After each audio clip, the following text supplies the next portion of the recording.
Hello and welcome, everybody. Welcome back. We are the Adventurers Vault, and this is Shadows of Ardisport, our second episode. And we're excited to be back. Hope you are excited to have us back. And let's just go ahead and get right to it. What the heck? If you remember last week, we left off with four new souls who arrived in town looking to make a name for themselves as shadow operatives in Ardisport.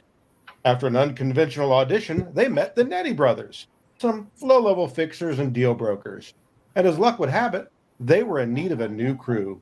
Seems someone is willing to pay top coin for a crew to break into a secure warehouse and replace a ledger with a seemingly identical ledger. Showing off their skills, of course, the four new operators managed to sneak in undetected, but much to their surprise, the ledger was already gone. And that was when a voice from outside began calling for the guards. Looks like someone else beat our crew to the job, leaving them in an awkward situation. So there you guys are. You're right there. Pull the map back up real quick. There you are, still in the warehouse with that voice outside yelling for the guards. As it gets further away, and you can hear guards off in the distance shouts and calls. They're headed your way. Oh no! Oh shit! Son of a bitch! You Been set gotta be up. kidding me! Ugh. Gentlemen, we got to get the heck out of Dodge. Yeah, that sounds like a good idea. Yeah, I wonder how we should do that. Let's out the way we came, super fast. I mean, this window looks a little small for us to try and go through, so I'm guessing that'll be our best option. Yeah, I think so too. Did anybody get a glance at that person? No, I didn't. Can we perception that or? Yeah, just- everybody give me a perception check. Go ahead and make the perception check now. And we're going to hold on to that for just a minute. All right. Made. 15. 21 here. 15 here. 19. All right. We'll hold on to that for just a minute. I'm assuming you guys are wanting to get underway and get your feet moving. Yeah. Is there any particular detail, anything you might want to do before you leave the room and begin running? I mean, we're supposed to leave this other ledger here. So, I'm trying to think if there's any reason we should not, given the turn of events. I mean, our job was to leave the ledger and get the other ledger. We can at least do part of the job. Stick to the job. Let's run. I mean, Yeah. I guess there is the possibility that the fact that it had been broken into will cast some suspicion possibly on this ledger. But maybe they'll just think it was a failed attempt. All right, good idea. Let's leave the ledger. Richard, if there's anything I can do thievery-wise to make sure that it is in the right spot, looks undisturbed, any of that sort of thing, I'm happy to attempt it. Go ahead and give me a thievery check to see how convincing you make it while you're doing that in a hurried fashion. Not bad. Looks like that is a 28. All right. So you got the ledger put back in the drawer, or the alternate ledger, as it were. The drawer closed. Everything looks like it was when you came into the room, other than now there's a ledger when there wasn't before. You have anything else you want to do, or are you just going to bolt at this point? Let me ask you quickly, and tell me if this is a stretch. But I have chalk and flint and soap. Could I, by any chance, maybe like powder the handle on the desk and push the soap into it to try and get a fingerprint off of this or some identifying mark? Something that would tell me who would have done such a thing. Okay, what sort of check do you envision that would be? Do you have a skill or a knowledge that would be applicable? Because if not, I'm thinking it's going to be A bit of a stretch. Richard, he's going to roll investigation from Call of Cthulhu. It'll be a percentile dice. Okay, nice. um, I'm going to actually Crafting? call it a medicine check. I think. Interesting. I mean, you're looking for a fingerprint, which is something anatomical. So I think that's my reasoning anyway. Well, I can All see right. that. That works. All right, sure. 5. So You leave a print. So, do not give him any ideas. so You, thievery check to try to clean up after him. You feel like you probably need to get out of Dodge. You've done what you can, and you have precious few seconds left before some guards come around the corner. All right. Well, let's hightail it out of here. All right, you guys bolt. Off you go. We're not going to drag that out. Well, long story short, you can make it away from the guards if you flat run. Hey, Just enough of a Richard. jump on them. Sure, what's that, Sean? So if the if the window was smashed, presumably the entrance and egress, I'm going to make sure that as we leave, we close and lock the door behind us so that they don't think that there was another entry into the office in that What? manner. Interestingly enough, one of the panes of the window was out. Not the window wasn't completely smashed. There was just one pane that was missing. And that one pane was not big enough for a human or even a halfling, really. It's about a 6x6 pane of glass. Oh, okay. So we think it was just done to make noise? You don't know. That's what you see. While you guys are running away, however, some of the guards actually do see you, but you think you had enough of a head start that they probably couldn't make out details. You know, you cleverly try to hide your face, and you are running away from them after all. And you have enough of a step on them that they are not going to chase you down through the city. But it is a little bit of a sprint as you guys run through alleyways trying to find your way out of that area. Once you get far enough, you can kind of, make it back to Main Street and act natural, as it were, and hopefully make your way to your meeting place, which I believe you guys established ahead of time, is a little pot shop that is sort of in the middle of town. It's open all night, open 24 hours a day, and they serve some extremely mediocre stews. Which sounds like a big upgrade to what we're used to, which is why. Absolutely. Climbing the ranks here, and we haven't even finished the job yet. Yep. What the hell just happened, fellas? We were set up. Bamboozle. Makes Why me would wonder somebody if we set us up? hire enough people for the job and make sure it gets done, maybe.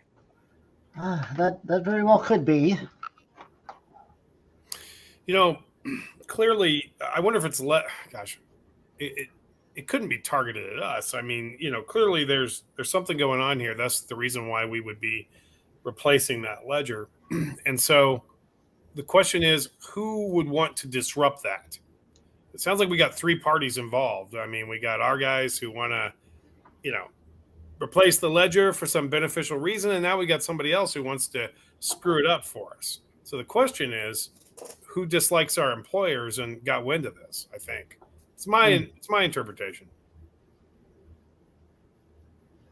Or perhaps we're caught up in the middle of something we're not equipped to deal with. Smooth. You all right there? Yep, I'm good.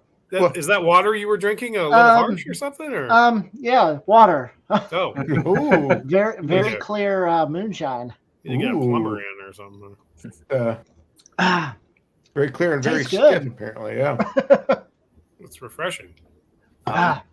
Can I roll a society check to kind of rack my brain for like the who's who of the underground criminal world, if you will? Mr. B is not foreign to criminal activity here in the city, so he knows he hurt a woman, right? So maybe he can try to remember ever having meeting anyone within the past couple of years or something like that might have the skill set to do this. Sure, give me a roll. I'll just tell you up front, this is going to be a difficult roll. But let's see how well you do, and I'll give you something. That sounds excellent. I believe in you. There's a chance. There's always a chance. That's a dirty 20. Oh, that's not bad at all. Now, for the listeners at home or the viewers at home, In Ardisport, there are a number of major guilds as well as a few minor ones. And there's a bit of a cold war that happens between these guilds. They don't like to openly squabble because that's just bad for business. And business is everything in Ardisport. However, in the shadows and behind the scenes, there's a lot of activity that goes on. They're pretty much constantly pulling things against the other. And that's where our operatives come in, these deniable assets that do such things. There's actually quite a wide variety of people in town at a given point in time who perform these services. They pretty much like to go unnoticed. So if you knew who they were, they wouldn't necessarily be doing a very good job. And you guys are new, so you don't really have a lot of info about who is around town. But you are aware that obviously these people come in different skill levels, skill sets, usually commiserate with pay. If you have a very difficult job and you're willing to pay for it, you might be able to get top-notch talent. Or if you don't have quite as much money, maybe you can get some newcomers who are looking to make a name for themselves, like 4 people who just recently got into town.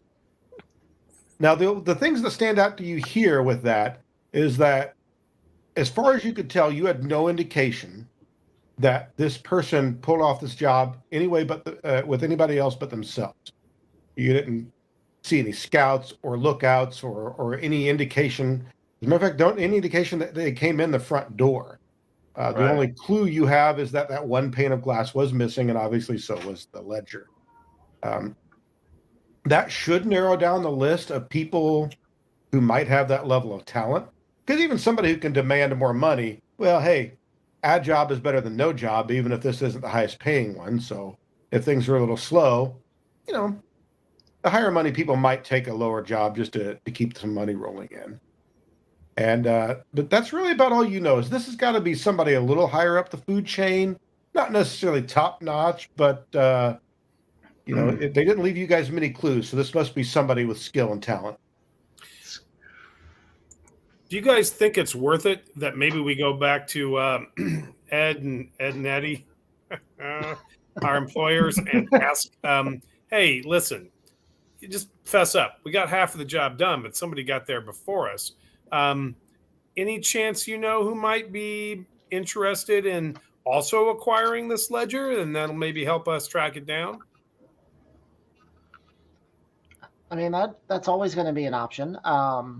But I believe when we first got the job, we were basically told that whoever hired us or whoever hired them to hire us, they didn't really know, if I'm remembering right. Yeah, typically they don't necessarily know who's even hiring for the job. Sometimes they do. Okay. What if the Nettie brothers were in on it? I mean, that could be too, but as they seem as trustworthy as somebody can be during. Hello, Cat. A bar kid. They seem to be as trustworthy as anybody could be in that area of town. Yeah, that's what I'm afraid of. Glad you didn't get your throat torn out by that mountain lion. I'm surprised he showed up this early. Yeah. It's our unofficial 5th player right there. Yeah. Actually, look, he's even on the map. Yeah. So. Perfect. Well, I guess we could start, asking around. I mean, seeing if we can, learn something. See if anybody knows anything about somebody wanting to pull a job or anything, we don't know about this place and what's going on here. I mean, we know presumably who the guild is that this is, the guy who owns this place. We knew that from last time. Mm-hmm. Guess we could start asking around about that. Putting the word out, we're looking for info. Yes, but I still think we need to be careful with that because his place did just get broken into. Yeah, admittedly. Seems it could be suspicious. I'm torn, fellas. If we go back to the Nettie brothers and they're not in on it, it looks real bad on us. Job's not done.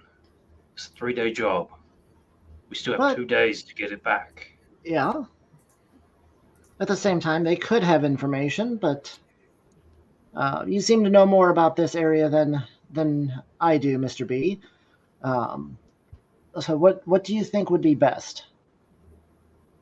Reputation is everything. I think it's on us. Right. Maybe I could double back, look for clues, something, loose end, anything. All we really saw was a female in the alleyway with the ledger. Yeah, I think you but speak sense, though. it's We have always to- something. Always. I wonder what the broken pane of glass had to do with it. I mean, it could have just been part of the alerting action, but Look, somebody knew we would be there, or that somebody would be there to take the fall. And I think maybe magic is at play. Who could fit through that glass?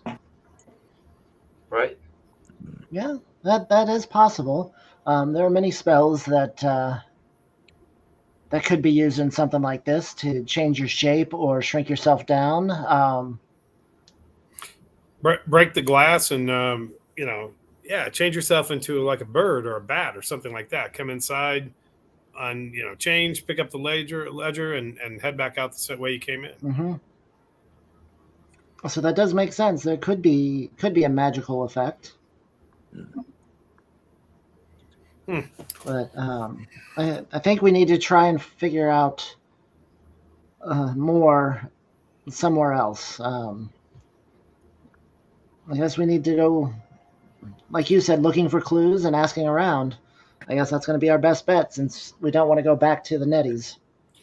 If that's what we've decided, then we just have to be really careful about it because, as indicated, we don't want people looking in our direction as we if we ask too many questions. You know what I mean? Mm-hmm. But before you guys make your next move, let's go back to those perception checks that you guys made on your way out. I believe Slake had the highest, if my memory serves. I don't even remember what mine was. You were actually the second the highest, Mr. B or Mr. Boulder. Oh yeah.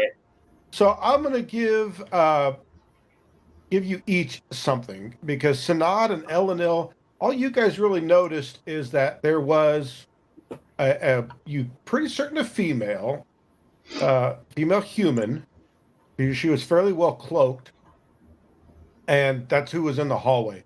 Now you notice she had the ledger tucked up kind of under her arm, or what, as best you could tell, looked like the ledger.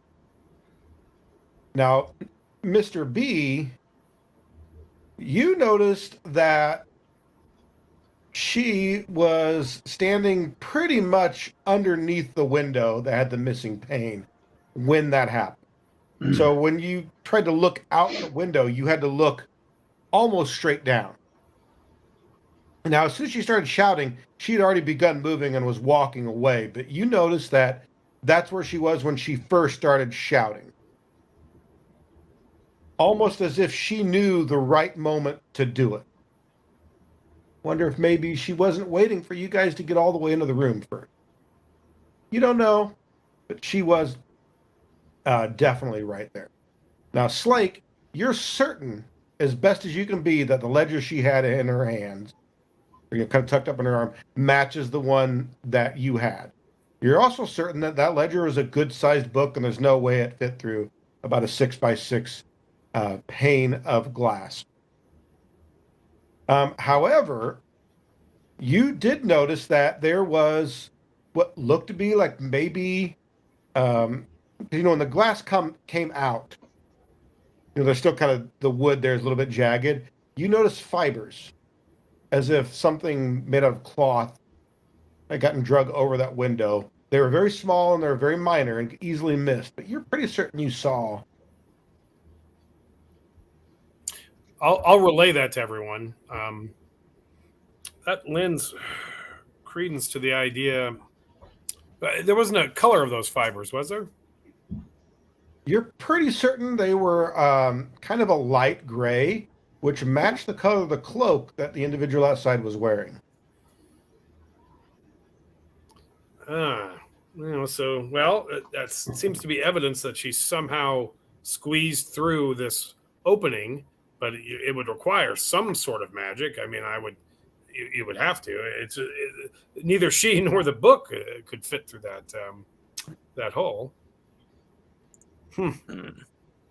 Perhaps she's in the employ of the alchemists or the Society of Magic. Yep. Could be anyone. Richard, could you remind us again of the two guilds? I know. Didn't the owner of this of the warehouse, we think, have dealings with a couple of different guilds in Ardisport? Yes, the owner of the warehouse is a fairly high up member of the alchemical collective. He's a bit of a muckety muck in that guild. Has a pretty good name for himself. But that's the only guild that you have had, no involvement from so far. Okay, I must have been thinking of something different. Well, presumably it's a different guild that hired you, but you don't know that.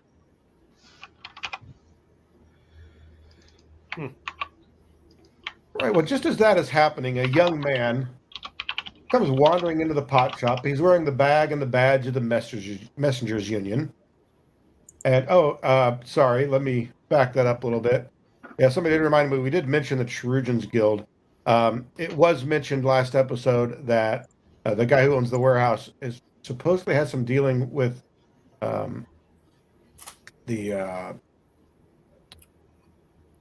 me remember the name of the guild that I myself made up.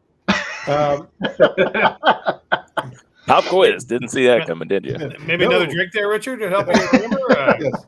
The House of the Cherugians, which, they're known for not only their abilities with thread and needle, as it were, but it's also fairly well known that there's quite a few necromancers in that guild. It's not all just physical skill that they are known for. But there's rumors that the guy who owns the warehouse had some dealings with them.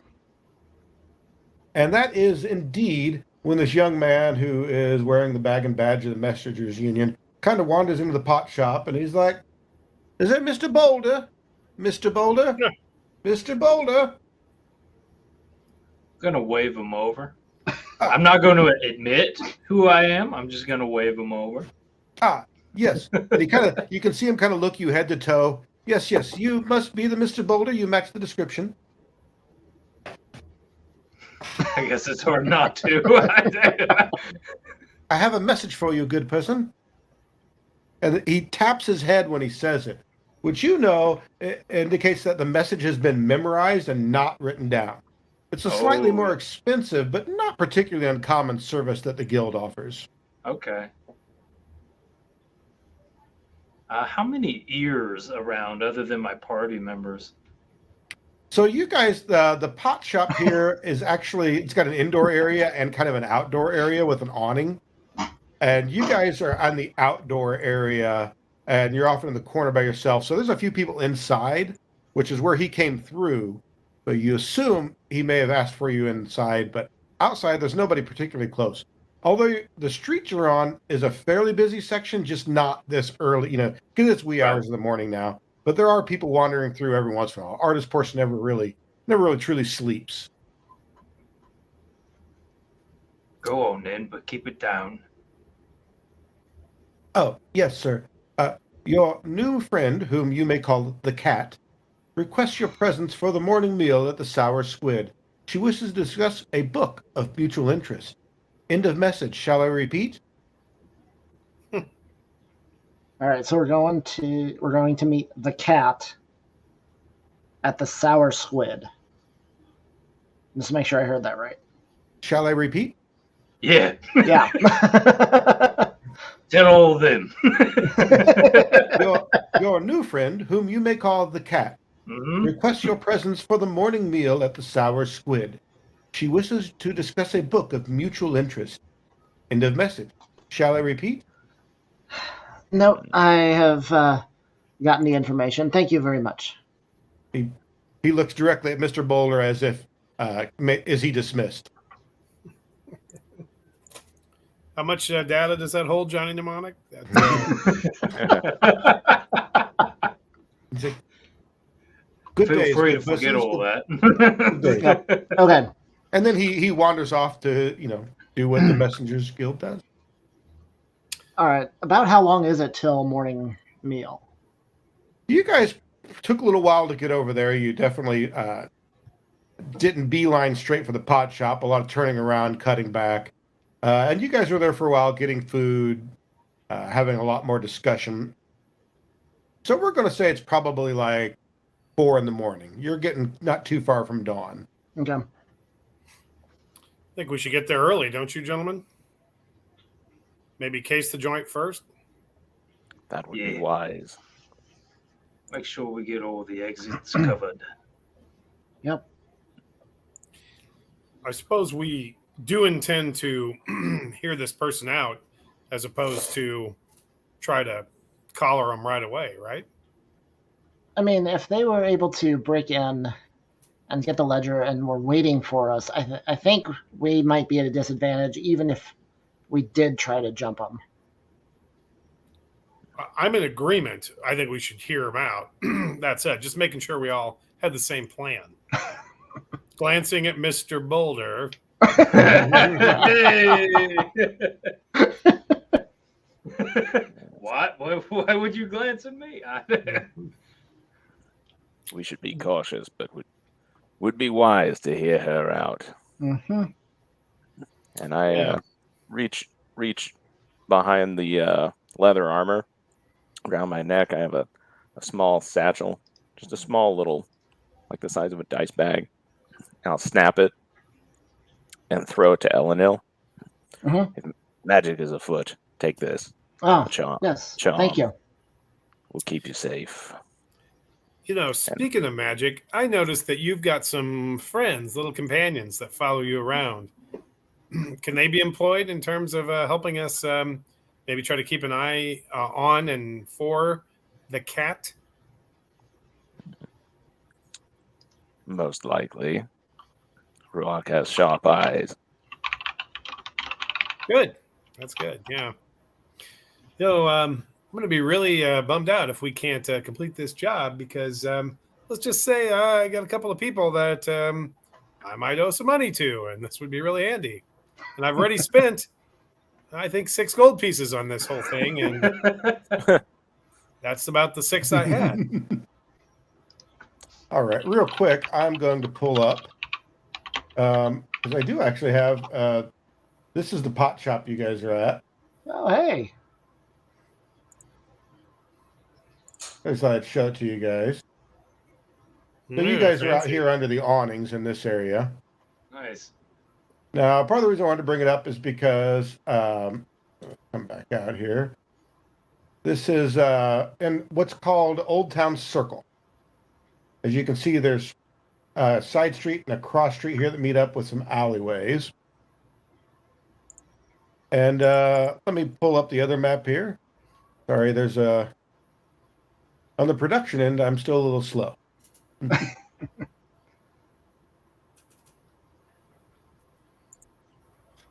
All right, here we go. So here is the map of Ardisport. So you guys were over here in Southmeat when you were pulling the warehouse job. You guys had to make your way all the way down over here, which this is Old Town Circle. Mm-hmm. The pot shop's right off the corner here. So it is probably the biggest intersection in town. Although let's at this hour of the morning, it's not very busy. Although, it will be soon because it's almost time for a lot of laborers to get up and start moving around and come grab their breakfast. Now, let's go ahead and make some society checks. Oh, See if you guys know where the sour squid is. Of Probably take some course. Society, my Okay. Well, that's a Favorite. 16, but this is the same die that I've rolled 3 8s on in a row now. I feel so bad for you. I'm just astonished. Got Yeah, a that are 24 pretty there. rare. Sorry, 24. Yeah, I got a 17. 10. All right. Well, you guys do know. Well, one of you knows anyway. I don't know which one. Now, the sour squid is over in the docks, which is all over here. Now, the docks are kind of an interesting area of Ardisport. Like I said, there are 7 major guilds that pretty much rule Ardisport. They're the big business. Everything that happens under their purview. And pretty much even all the political end of it happens because they're pulling the strings one way or another.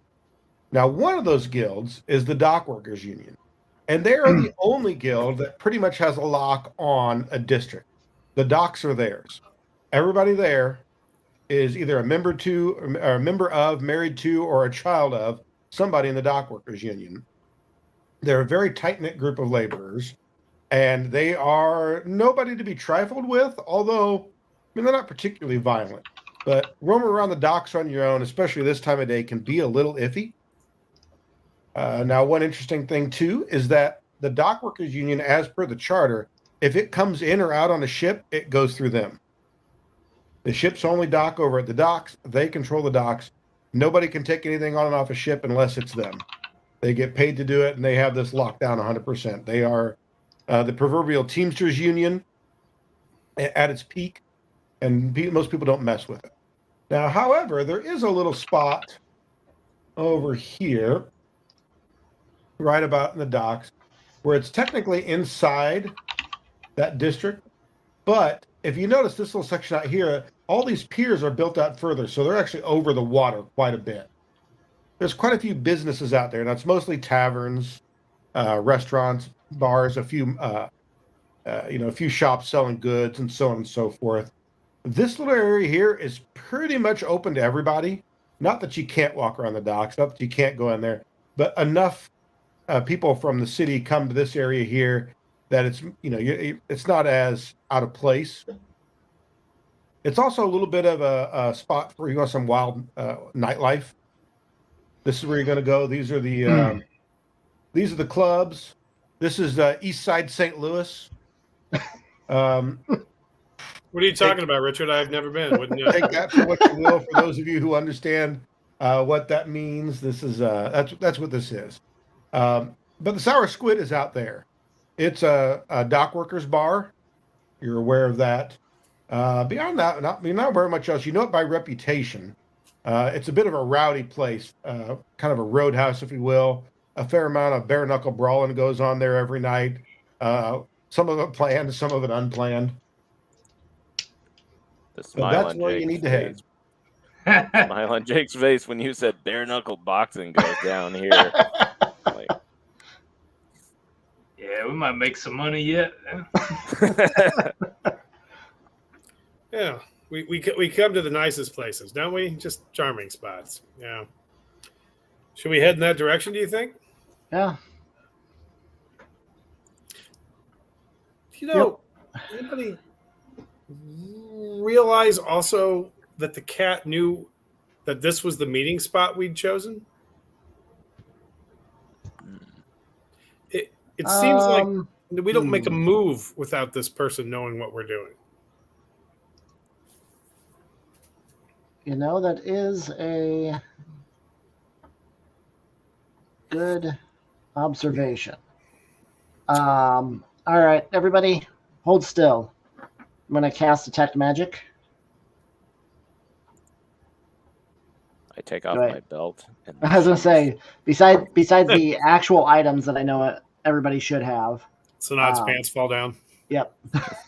I meant more like going through a TSA checkpoint. Just to see if there's any magic that I don't recognize that would be on the party members. All right, go ahead and give me an Arcana check. Arcana. That is a natural 20. Yeah. 28 total. Before I give you the description, give me a nature check, please. Not as good at that. But that is a 16 on the die for a 17. That is pretty solid. So you're looking around for, magic spells that have been cast, scrying sensors, things like that. You're like, somebody is keeping tabs on us.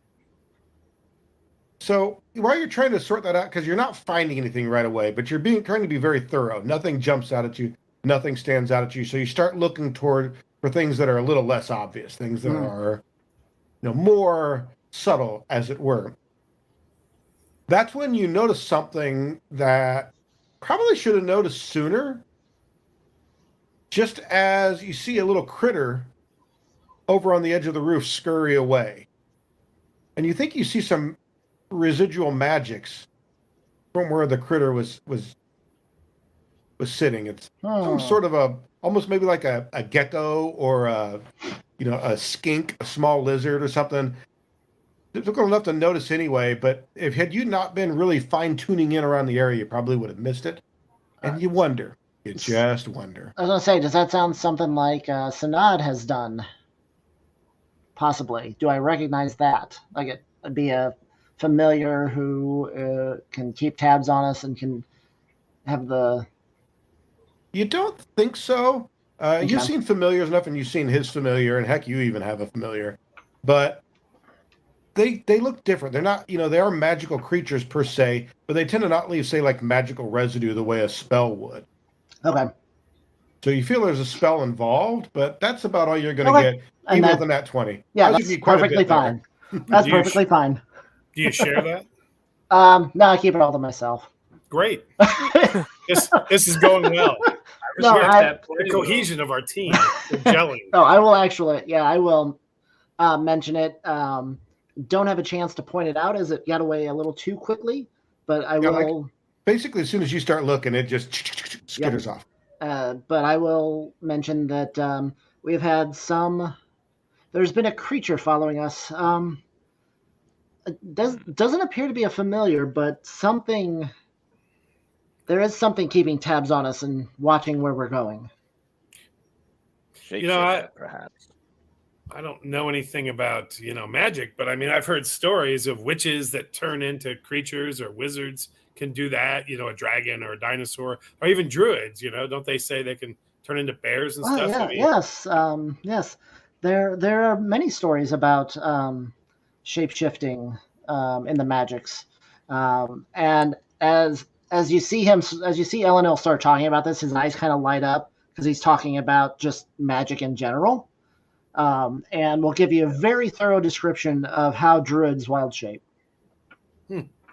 Sanad has a look on his face like he's heard this like a dozen times already. He's like, shit again. That's a great deal of detail you're sharing with me. Thank you. Go on. Yes. I believe, though, we're supposed to meet somebody. I apologize. I get very excited when magics come into play. So yes.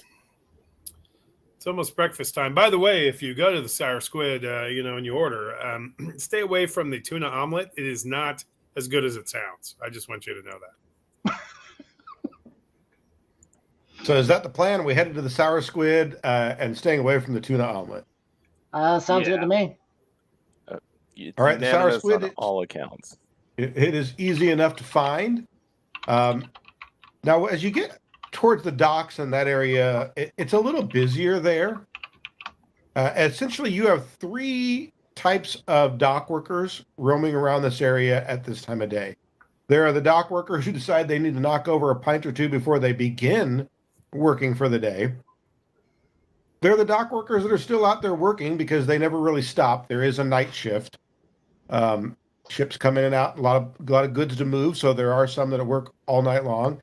And then there are the dock workers who decided to stop off after their shift for a pint or 2 and haven't quite made it home yet. So, you got all right. So we wanted to maybe case the joint a little bit. So before we get there, before the meeting takes place, I know we're kind of being watched. So I think I would like to go ahead and cast invisibility on myself. Okay. whilst we case the joint, All right. as it were. So that lasts 10 minutes. So what are you looking for while you're invisible? And geckos, number one. Chameleons, those are out. Any other lizard. There's a gecko on the bar. He seems to be selling insurance. It's weird. Yeah. Lizards, cats. Is anyone suspicious? All right, so you are walking along, and as you get towards the docks, like I said, this whole area is a very large section of piers built out over the water. And it's not completely solid. You know, there are places that drop down beneath. It's well built. So, you know, it's not going to fall in. It's not rickety. But it's not one giant platform either. So there are walkways and, you know, plenty of places to see down into the water. You know, more than a few dock workers decide that, you know, the restroom's busy. We just, you know, take care, you know, relieve ourselves here. It's not that uncommon. But hey, also a fair number of aquatic critters are known to live under that area. So one thing you do notice that's a little suspicious about halfway through is there is it's a seal, like, you know, an actual aquatic critter that is popped up next over to some rope work that's kind of laid out next to a building. He seems to be half asleep on it, but you could almost swear that his eyes followed you for a little bit. You know, he was watching to make sure nobody's looking at him, but since you were invisible, you know, you think you may have caught him looking, but you're not sure. You know, it's a seal. So weird. You guys think that seal spotted me? What? Sound the alarm. Oh no, the seal has true seeing. As all seals do, as we know. You know, you can't trust them. Those seals. They're out to get you. That's really all you notice as far as anything suspicious, but it's hard to be for sure. Now, a number of the dock workers do eye you, but that's kind of something they're known for. Getting leered at by dock workers is just a part of being in the docks. Well, we are sexy. I'm invisible, though. So. Well, fair enough. They don't leer at you, but you see them leering at your three friends. Mr. B is going to suggest that we split up, and he's going to go inside and be the obvious attention grabber, as he's not really dressed like somebody who works at the docks, right? And the message was sent with his name attached to it, so he is not going to try to blend in any way. He's going to stick out on purpose. All right, so you walk into the Sour Squid, and you know how a bar looks at, like, I mean, it took you guys quite a while to get over here, so we'll say it's after 5. You know, these places that have had a rowdy evening, it looks like that. It's not disgusting, but it's also not pretty. The floor is a little sticky in a lot of spots, or people have sloshed and speared different ales and mead, and the faint smell of some vomit. Clearly, at some point in time, somebody's lost a little bit of, you know, something there. The midnight magic is faded. Pretty much, yes. There are a home. few employees that are, you know, trying to clear off tables because the morning crowd is coming in. You know, people coming in and wanting breakfast and so on and so forth, which breakfast in the dock apparently usually consists of a pint or two of possibly not so weak beer, depending on how the dock worker's feeling that day.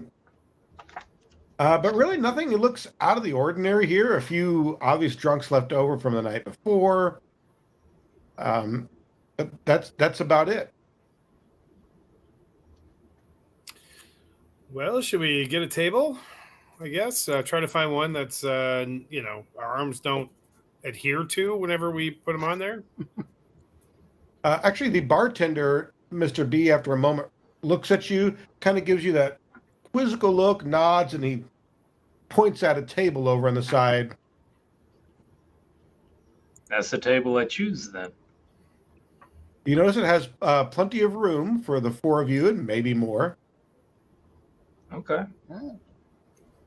I think we'll all sit down with our backs to the door. That Yep. sounds like the best. Yep. Always See. back to the door. All right. Hey, the let's- cat, she's arrived. Yeah. There yeah. it is. let's, Hi, Scout. Where are you at? we can zoom in just a little hop bit up. more here. Come here. So you guys grab some seats around a table there, and just about the time that you get sat down, from over on the other side of the sour squid, I guess it's a bit of a tavern, and she comes walking over, and she's wearing a gray cloak, which seems very familiar. And she comes and has a seat at your table, just plops right down and starts looking over at the four of you for a good long time. Good morning. Morning. The cat, we presume? That is I, the cat. You know, I just want to start out by saying I got to give you credit for your good work. You're pretty talented. Oh, flattered will get you everywhere. Not perfect, mind you. You left a few fibers behind whenever you were going through the window pane. And what is it? Do you prefer the lizard form? Is it because they can climb around on rooftops and walls? Is that a favorite of yours? I don't know if I'd say it's a favorite, but you use the right tool for the job. No, well, again, smart moves. That tool for the job wouldn't have been us, would it? Oh, goodness, no, no, no, no. Had you guys not come along, well, things would have been very different, and I don't think this would have worked out at all. That sounds Puts like us you in- weren't expecting us. Oh, no, not at all. Typically, there aren't two crews hired for the same job, but apparently that's what happened here. But it's rather fortuitous, if I might say. Who are you working for? Oh, I don't know their name. That's not quite how this works. Right. But who was the go-between for you, if you don't mind us asking? Well, I do mind, but there was a go-between, someone known in the industry who brokered the deal here, just as I'm sure that's how your deal was brokered as well. Yeah, we were just trying to figure out if it was the same entity. I suppose that's possible, but I kind of doubt it. I suspect it's not the same employer, or she would have failed at her job. Well, here's the sad truth, is if it was the same employer, well, then I'm afraid there's no way for you to get paid. Meaning you've already delivered the ledger? Oh, no, not at all. I'm afraid you misunderstand. I'm saying that they're no longer around to pay anybody anything they may owe them. Do you care to elaborate? You see, this whole business is just so unfortunate, but I think I see a way out for both of us. You see, whoever hired me had made the foolish decision to double-cross me and try to just take the book. When I went to go to meet up to deliver it, they set a trap. Interesting. Fortunately, as a matter of course, I tend to be prepared for such things, as fortunately I was this time. And I managed to not only escape, but shortly thereafter, well, let's just say that there's such a stain on someone's reputation that I made sure they didn't have to worry about it anymore, and that such double crosses couldn't happen in the future. That's generous of you. Oh, it's just, let's just say it was in my own best interest. Well, that would mean that you did not, in fact, deliver the ledger to anyone and perhaps still have it available? It turns out the ledger is available if by chance you guys are interested in acquiring this valuable item. Yeah. Glance at my companions and say, yes, we would, in fact, be interested in acquiring this ledger. Terms, I assume? Well, yes, actually. I was thinking a little quid pro quo. I help you, you help me. You see, this unfortunate circumstances earlier that may have caught the attention of one of the local inquisitors, who I Hmm. may or may not have been known to previously. So right now is probably best if I just lay low and stay out of sight, which is unfortunate because I already had another job lined up. I think it'd be best if I don't take that job right now, but it would be such a blow to my reputation if it weren't completed. So the way I see it is you guys need the ledger and I need a job done. Do this little job, I'll give you the ledger. So you're subcontracting is what you're proposing. I suppose you could look at it that way. Interesting proposal. Glance at my companions. 2 jobs for the price of 1. Let's tell you what, I'm going to go get us some drinks. We'll let you discuss amongst yourself. And she goes over to the bar and orders 5 drinks and gives you a few minutes. Can we like perception insight that Sure. entire Yep. Please. Go for line it. there? All right. 17. 24. 10. You know, I have been rolling well, and so I am going to be so screwed whenever any sort of combat or life or death situation. And I don't even believe in such nonsense. But I just got to tell you, 29 doesn't matter. 29. That is Well pretty played. solid. Nat 20, in fact. So.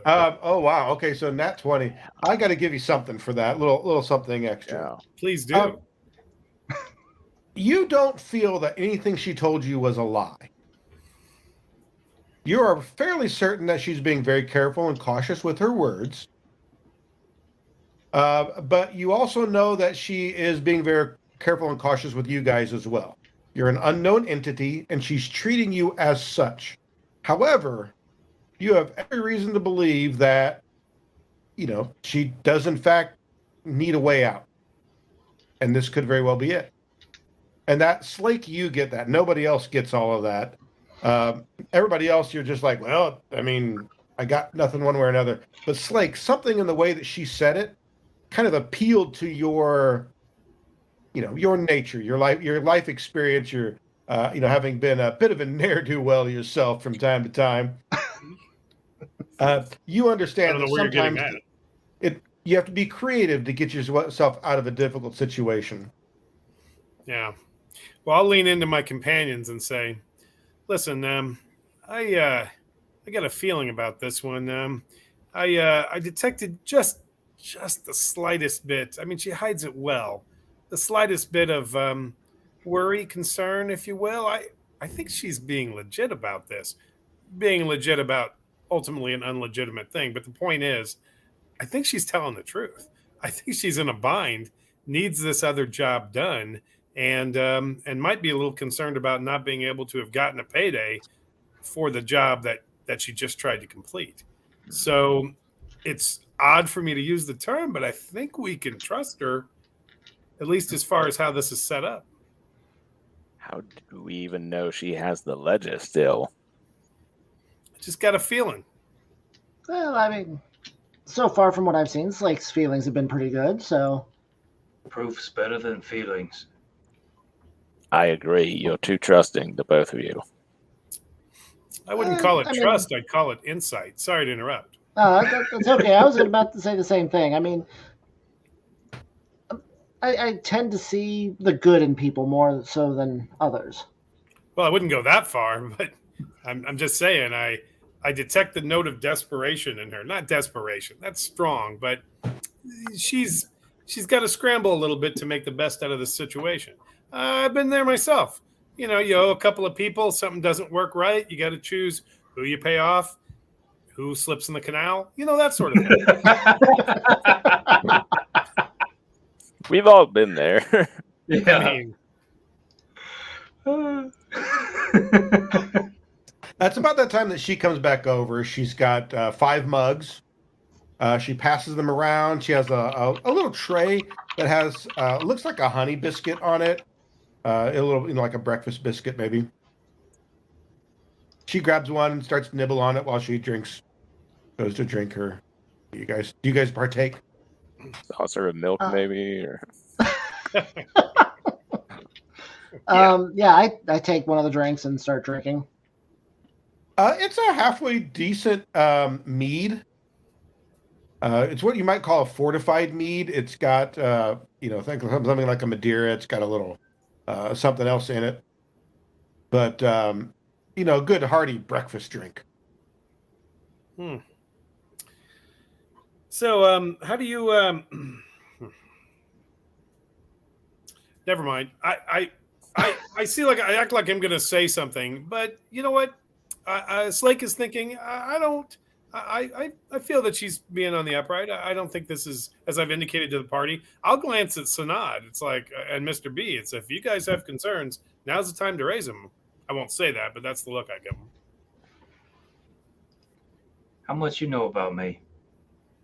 You're asking her? Yeah.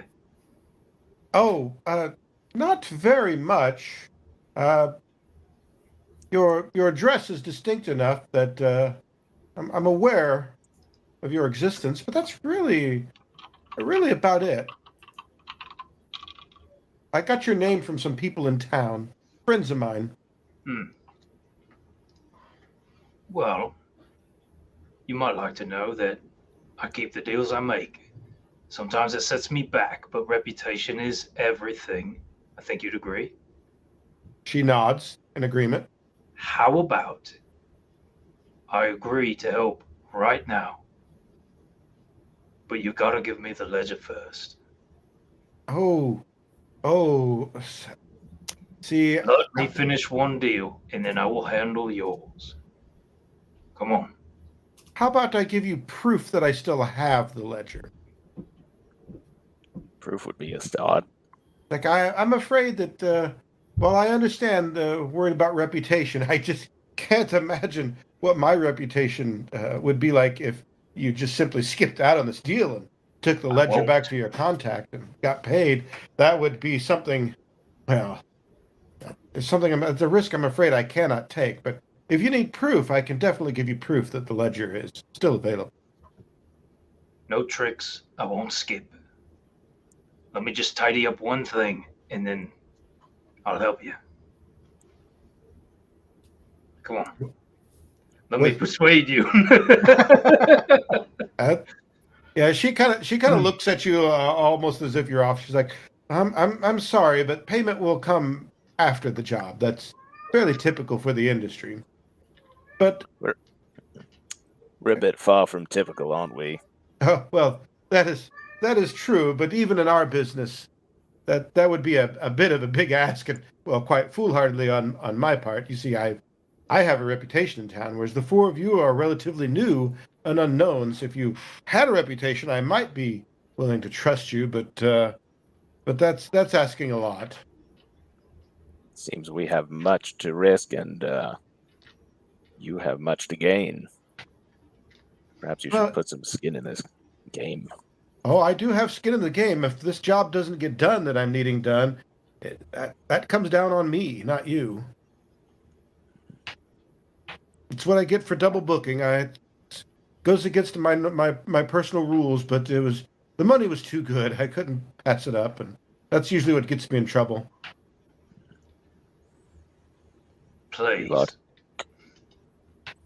Please give me the ledger. And indeed I will, as soon as you do this one little job for me. From what I'm seeing, I think we'll be okay. But let us at least see the proof that you have the ledger. I can perhaps persuade my companions to finish this job before we require the payment.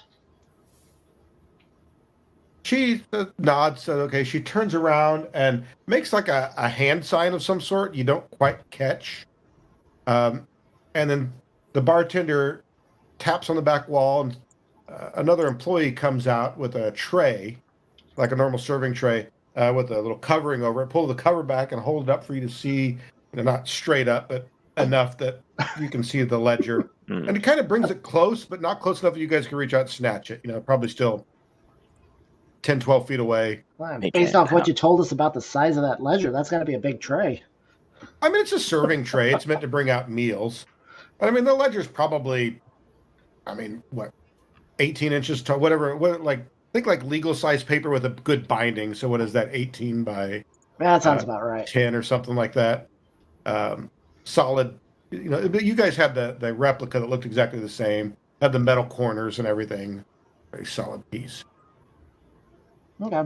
But they even kind of like open it up so you guys can see that it looks exactly like the one you guys had.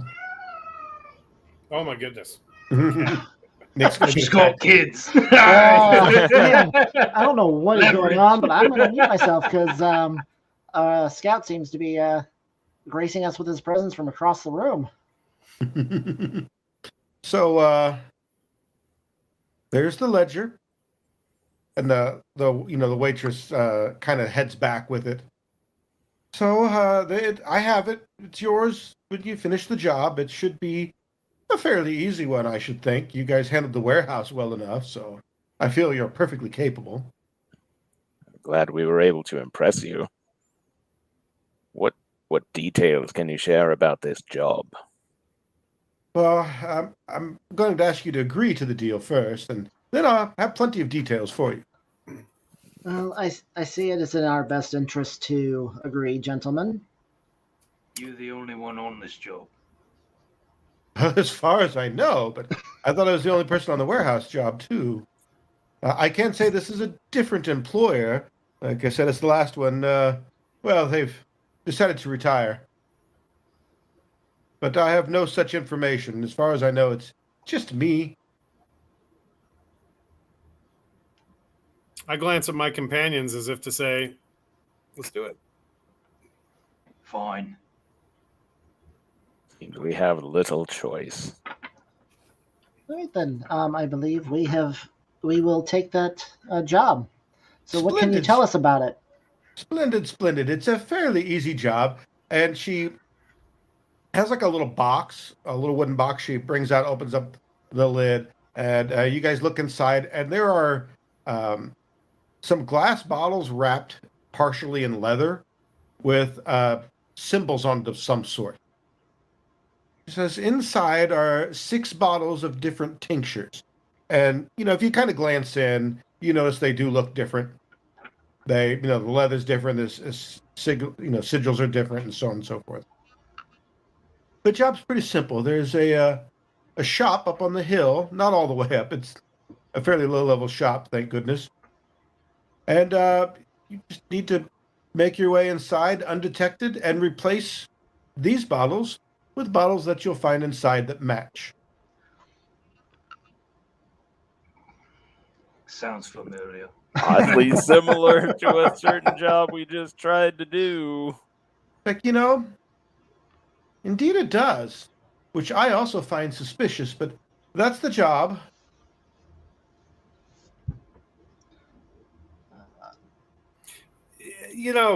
Who am I to turn down a job? It's not going to get somebody killed, is it? It might. I'm afraid the long-term effects of swapping these out is not something I'm aware of at all, but that's the job. The reason I ask, of course, is that it's one thing to swap one thing for another, something harmless or irritating or causes someone a loss of income. 6 dead people, on the other hand, that seems like that's a hefty. That's hefty. Well, all I can say is that I am not without skill in these areas, and although it would be, untoward to not trust my employer and try to say open any of these bottles, but if somebody felt like doing that, they might find information. I'm speaking purely hypothetically. Of course. That maybe these are similar to the other tinctures, but have been altered to not killed, but maybe bring upon a sudden and difficult illness. It'd be a very unpleasant time. That's I'm far more comfortable with that. Who hasn't had a bout of the indigestion, if you will? And you like look over and some guy's eating the tuna omelet right now. Oh, he's made a terrible error.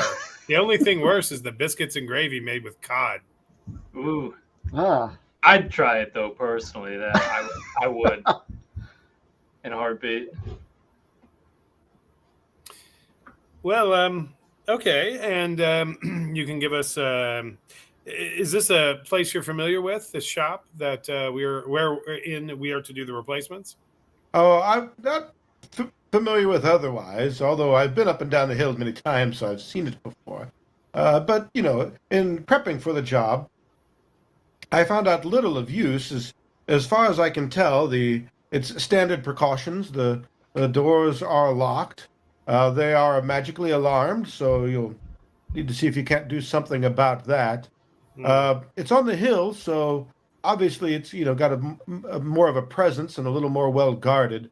But if you should manage to get by the guards and get through and inside the building, there are no defenses inside. Although I recommend you not mess with anything inside there. The Alchemical Collective is known for some of their potions being quite strong and not something you should try. And we don't have any reason to believe it's something like, oh, the nephew of the mayor owns it or something like that. She says, that's what's interesting. I expected to find a connection there, but this shop, well, the owners are fairly new. but they are part of the guild? Oh, yes. The Alchemical Collective and all, they're there, but these are relatively new members. It's odd for them to, the hill is kind of a prominent place, and so that's a nice shop for them to have, and somebody that new. It's a little unusual, but not completely unheard of. Hmm. Are they human? Oh, yes. When is this job supposed to be done by? Well, I'm hoping you could do it this evening. Oh, and I have those tickets to the opera. I've signed. They're box seats. I can't cancel. You understand? No, I guess I could if we need to do it tonight. Yes, perhaps we could meet here tomorrow for breakfast again the same time, and we could, make our exchange. Well, I guess we need to. We've gotten a little bit of information, but I think we should case the joint ourselves and prepare for tonight. Splendid. The drinks and the biscuits are on me. I'm going to go ahead and find somewhere else to be for a little while. Let you guys discuss. One last thing. And by this point, she's kind of up and moving away from the table. I'm afraid a few of the dock workers in here, well, they haven't had a good tussle this evening, so I think they've been eyeballing you. Have fun with that. Goodbye. Well, Mr. B, it looks like you get your bar fight. Well, so as you guys stand up, the bartender kind of gives you guys a grunt and a little bit of a yell and points to a sign that they have in the bar. You noticed it before, but really didn't pay a lot of attention to it. But it says Dock Rules right on top of it. It says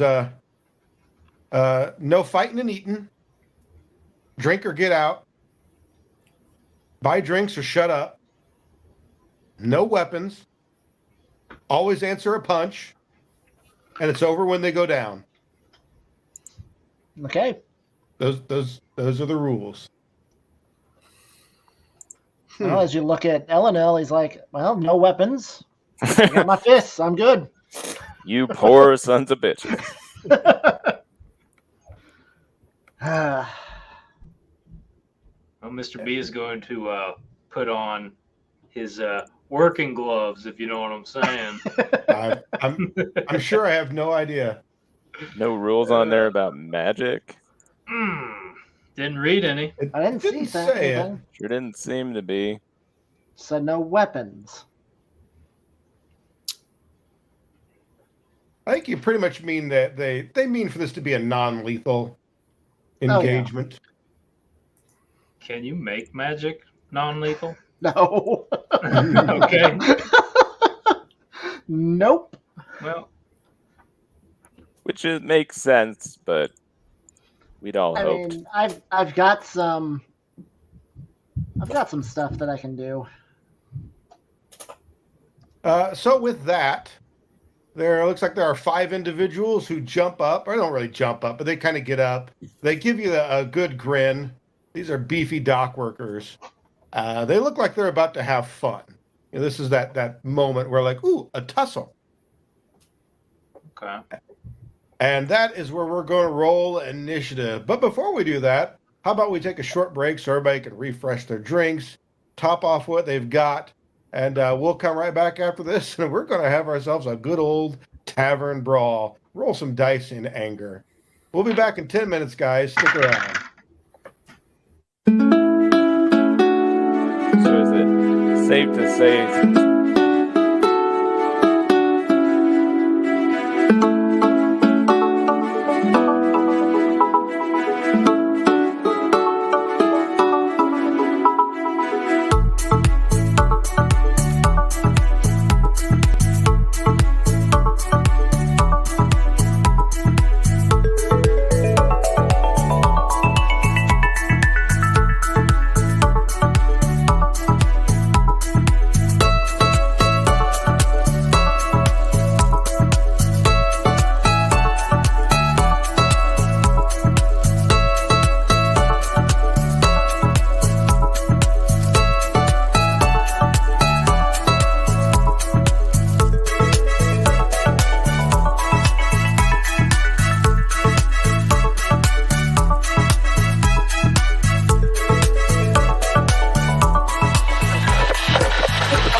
In the criminal justice system, magical-based crimes are considered especially chaotic. In Rogerstem City, the dedicated paladins who investigate these crimes are an elite squad known as the Magic Victims Unit. These are their sessions. Guardsman Jensen, what do we have here? It looks like a smashed armor paladin Briscoe and a dead mayor's assistant. My God, what day is it? It's the October 15th, sir. Tart is in heaven. This better be a sick joke. What's wrong, sir? This is either a sick copycat or the curio killer is back. It can't be. You killed him last season. What's that strange substance on the deceased's nose? It's called gobsmacked. Kids take a goblin leg, soak it in wine, and let it sit in a bag on the ground for a week. Then they huff it. It ruins lives. Thank you, Cold Lemonade. That's very helpful. Anyway, I think he's back. Tune in every evening for more lawful good and order in the case of the Curious Curio. Join Paladin Briscoe and Sergeant Green as they investigate crime and pass judgment on the offenders. The plan was great. It was perfect. We took every precaution. Did all our homework. I mean, we paid off the right people. Got the right people. We only screwed up one thing. Actually, the rogue screwed up one thing. Oh, I'm sorry, guys. Any last words, criminals? We should have gotten the rogue tools at Crookshanks. Crookshanks, masterwork tools. The right tools for every job, every time. Just visit your local Crookshanks and ask for masterwork. In the criminal justice system, magical-based crimes are considered especially chaotic. In Rogerstem City, the dedicated paladins who investigate these crimes are an elite squad known as the Magic Victims Unit.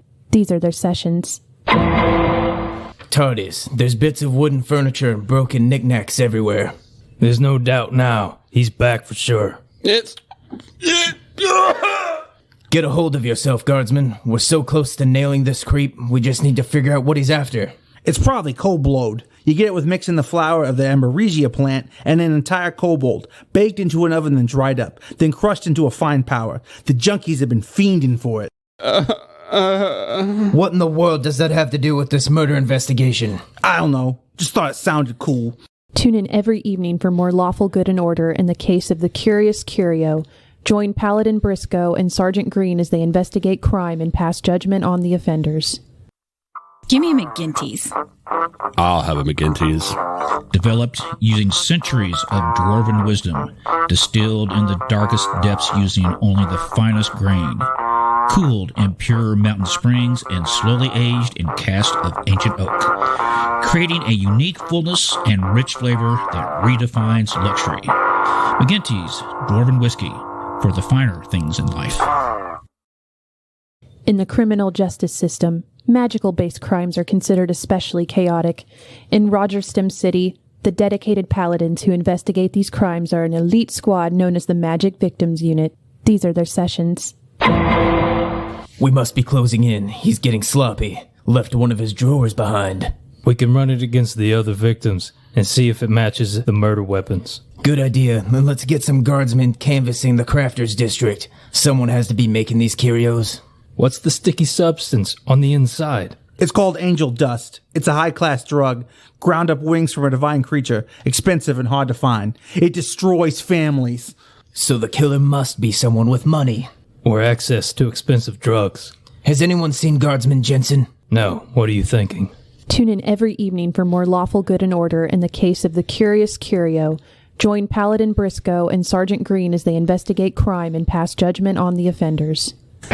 Some might call us old-fashioned for being the only distillery that makes its own barrels, or making our own charcoal and taste testing every batch of whiskey until it's perfect. Of course, anyone who calls us old-fashioned won't hear an argument from us. We know how to take a compliment. McGinty's Dwarven Whiskey, for the finer things in life. In the criminal justice system, magical-based crimes are considered especially chaotic. In Rogerstem City, the dedicated paladins who investigate these crimes are an elite squad known as the Magic Victims Unit. These are their sessions. So that's it then, Jensen? You killed all these people because you failed sorcery school? Stealing confiscated drugs and selling them back on the streets for coin? It wasn't about the money. It's about getting what I deserve. What is it you think you deserve? I deserve to be the master of magic and the arbiter of the arcane arts. Guardsman Jensen, for the murder of innocents and trafficking in controlled alchemical substances, I hereby sentence you to death. You don't understand. I deserve to control the elements. Oh yeah? Control gravity then. Ah! He had one last bag in his pocket, but I can't tell you what the drug is. Seriously, Lemonade? Nothing? Is that all you think I do? I just know drug stuff? Tune in next week as the Lawful Good and Order team begin their next gruesome investigation. Adventurers, has this ever happened to you? This is it. We've got all the treasure. Sorry, but this loot is evil. We must turn it over to the church for no profit whatsoever. All too often, a huge payday has been ruined by a lawful goon. Well, now you have an option. With Divine Gardens, you can drop those of your party off and split the loot however you see fit.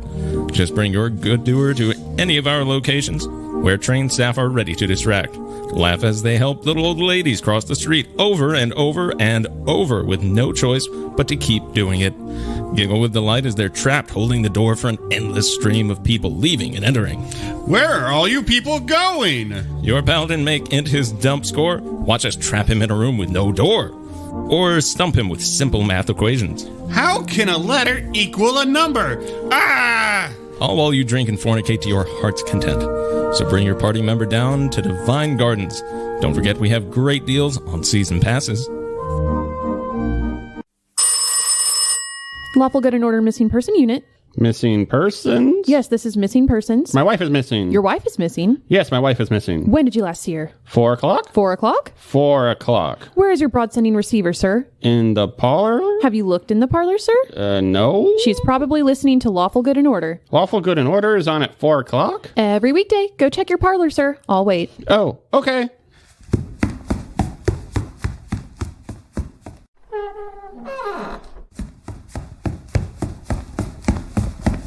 Hello? I'm here, sir. She's listening to Lawful Good and Order. Thought so. I didn't know that Lawful Good and Order was on at 4 o'clock. Every weekday, sir. She must be so engrossed in listening to Lawful Good and Order that she forgot to tell me that she was in the parlor. Tell her I understand, sir. Okay, I'll be right back. No, that's not what I meant. Sir? Lawful Good and Order, every weekday at 4 o'clock.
All right, hello and welcome back, everybody. We are the Adventurers Vault, and this is Shadows of Ardisport.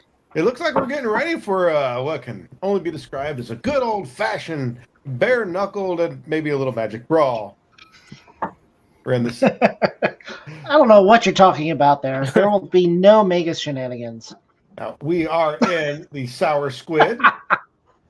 You know what? I need to get Kat out of here. She left. She can go away now. So she's gone, but there are 5 dock workers who appear to be very excited to have a little tussle with you guys. Now, here at the Adventurers Vault Live, we do our initiatives in advance and ahead of time, so we already know who's going when and where. We don't need to discuss him around to. But Slake, I believe you were the winner, so why don't you go ahead and go? You are muted. Yep. As soon as you unmute yourself, you can go. Yeah. So there's no doubt about the fact that these guys are about to get busy with us, right? Yeah, it's a guaranteed. They were waiting for this moment. Mm-hmm. And gosh, they are just spread out all over the place, aren't they? Yep. Okay. Well, in that case, oh my goodness. Well, you know what? Let's get into it. So I'm going to tell you what I'm going to do. I'm going to move around, and sorry, I'm having a little bit of difficulty getting a hold of my. Let's do this. Let's move over, and how about an acrobatics check to move on top of that table, like literally hop up on it? Unless you're trying to do something fancy, I'll just let you do it as long as you pay 1 extra movement for it. You don't need to make a check unless you're wanting to, accomplish something else. No, not particularly. I'm just looking to get up in an opportune position, but also not, block Mr. Boulder or somebody like that who might want to get into the fray. We know what you're doing. I'll get up it's to over, that point. dock worker. He's got the high ground. I assume he's just going to give up at that point because that's what Yes. you do, right? Whenever you're faced with the high ground. Absolutely. Yeah. I'll get up there and I'll look down at him and I'll point and go, "Oh, your fly is down." And let's try a little bit of a deception check for a feint. All right.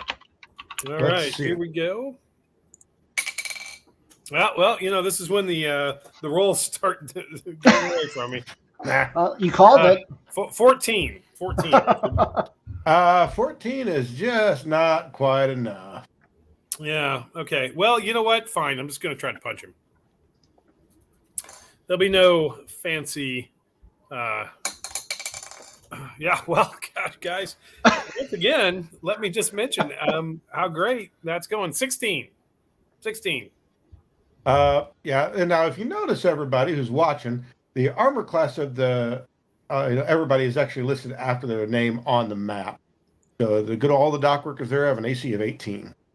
Yeah. Well, because that means I missed. All right. Is that 1, 2, 3 for you? Sanad then. Yep. If he's done, then boy, there's a lot of them. There's a lot of them down on the south side of the building. There are. Well, Slick looks like he's got this.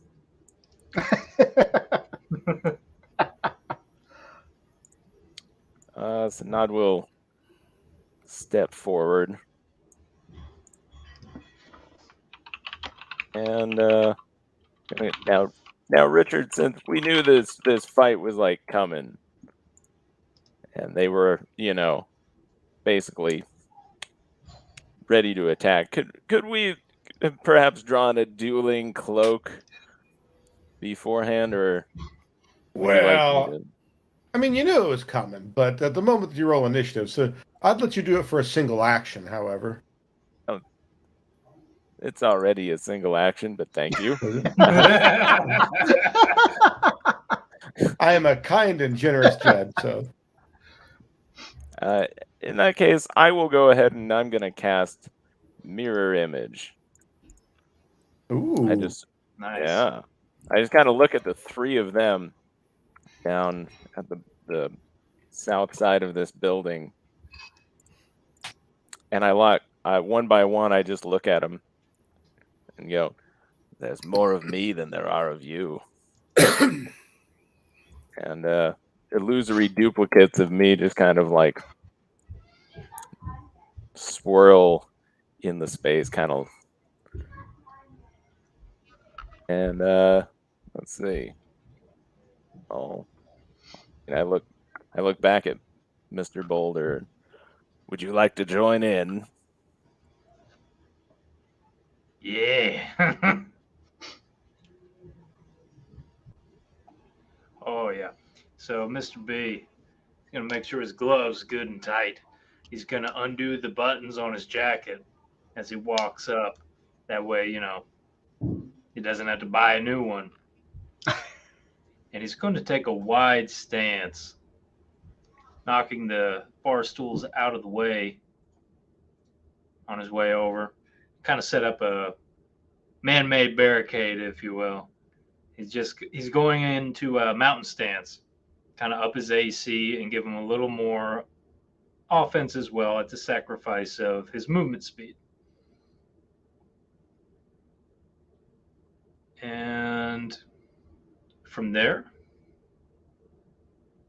he is going to sit and wait for the first one brave enough to come after him. He will glance back at Elenel, see what's going on, see if he's got the flank covered. Mr. B doesn't like to get attacked from behind. All right. Well, watching Sanad throw up the mirror images, watching Mr. Boulder move in place, watching Slake try and achieve the high ground and fail. Elenil will move up to here. And let's see. This time he's just going to attack normally. So he's going to try and hit him non-lethally with his fist. You notice, though, that his fists do have hand wraps on them. And there are a couple of gems on there that he might use at some point. But to start with, we got a 20, so that'll be the first hit. Only for 6 points of non-lethal damage. Got it. And let's see. You know what? I will go ahead and use my focus spell, Shielding Strike. So I will try and attack again. But after this attack, I will cast Shield. That is a not high enough to hit. Yeah, it's only a 12, so... Does the shield go off? Whether the shield spell still happens. Okay. All right. After Elenel, I believe the dock workers get a chance to report. How about we start with Slake up here, who seems to have dock worker number 1 in a bad position. Hey, Richard, whenever that dock worker targets me, I've decided I'm going to react and do a little dodging nimbly, as a matter of fact, which will add 2 to my armor class. All right. Well, he is going to make. He actually was going to do, since you're kind of up on, his first attack is going to. We're going to call it a shove, but what he's going to do is going to reach out and try to like grab your legs and pull you down. So he's going to we're going to call it a trip. He's attempting to trip you, but instead of like maybe a sweep the leg, he's like, you're right up here. He's just going to reach out and grab and try to put you on your buttocks. Fair enough. Let's see here what we got. That's not too bad. That's a 21. Actually, not quite enough is what you need for my reflex DC. Is that it? I believe so for a trip, yes. Yep, it's reflex DC. Yeah. You miss it, but you're very close. All right. Well, he is going to go ahead, and then since you kind of step out of the way, get those feet moving fast, he's going to just try to punch you in the knee, try to get you on the side there. See, maybe he can't knock you down that way. Oh, that is going to be pretty unfortunate with that -5 to hit. So it's only going to be like a 14. So Doc working. Number 1 manages to do a whole lot of that. Number 2 is going to step up on Elenil. And you know what? We're just going to make 2 attacks on you. You're just coming in with some, nice big haymakers. Nothing fancy. Let's just do some damage. All right. So first attack is... That's a 25. Well, that's a hit. Let's see. Second attack is going to be only a 12. Yep. That misses. Oh, pretty low damage there, unfortunately. So that's 5 damage from that first punch. 5 damage. Got it. And then down here at the other end, let's see. How do we want to play this? Dock worker number 3 steps up, and he's going to do the same thing to Sanad. He's just going to come in punching. First attack there is an 18. So, let's see. That's not quite enough for Sanad, is it? You can't even hit the mirror images. That is going to be... What is that? That's one more inside 19, so... So still not quite enough. Boof, boof. It's not surprisingly difficult to hit. The illusory duplicates, we're lined up, and he throws 2 punches, and we just like out of the way, and they miss. Yep. So let's see. Let's move up number 4 to Mr. Boulder. Yeah. And he's going to do the same thing. There's the first one. That's a 27 there, so we're going to get you at that one. Right in the belly. Ooh, for 9 damage. All right. He's going to follow it up with a second swing, but that's going to miss. That's a pretty pathetic number. So never mind with that. And then number 5. He likes what Slake had going on over there, so he just climbs up on the bar. Comes up here, and he's just going to come in for a kick. Nice big roundhouse kick. Perhaps this would be a, what's the word I'm looking for here? A power attack, if it were. Oh, shit. So let's see how that plays out. Oh, shit. Right there. Oh, no. That's a 1. That's pretty awful. So he's actually, that's a nat 1. That's a crit fail. He doesn't fall down and go prone, but he missed you so dramatically that he has to scramble to not fall. So he's going to lose an action on his next turn. And then I believe all the dock workers have now made their presence known, so we go back to the top of the order with Mr. Slake, who's trying to be a big damn hero. That's right. That said, he's going to be a sneaky hero here because what he's going to do is use little acrobatics to nimbly leap off the table into this guy's spot, move right through him. So I'm going to make an acrobatics check. This is the rogue action, I think, tumble through, whatever it is. Yep. Tumble behind, actually, is the name of it. Richard, that target is going to be 20. Is 20 going to get past his reflex DC? It sure does. Well, he's flat-footed to my next attack, and as it turns out, a fist is both a finesse and a finesse and the other one, nimble. Agile. Yeah. That's what I'm looking for. Yeah, so that's going to qualify for some sneak attack. Pathfinder Second Edition. It's a fun game. Learn the rules, everybody. Well, we're still doing it. On my 1d4, I rolled a 4, and then on my d6 for sneak attack damage, that's my beloved Shield of Divers, friends. Oh. That means that's a nat 1. So that's 5 plus 4 more, so 9 points of non-lethal damage. But because of a rogue ability I have, he's also flat-footed to the second attack. That is, I am 100% certain going to miss. So that means I pass things over to Sanad. So now just kind of glancing over his shoulder to check on his brother and sees Slake missing. Is like, what's going on over there? I did hit the first time. Well.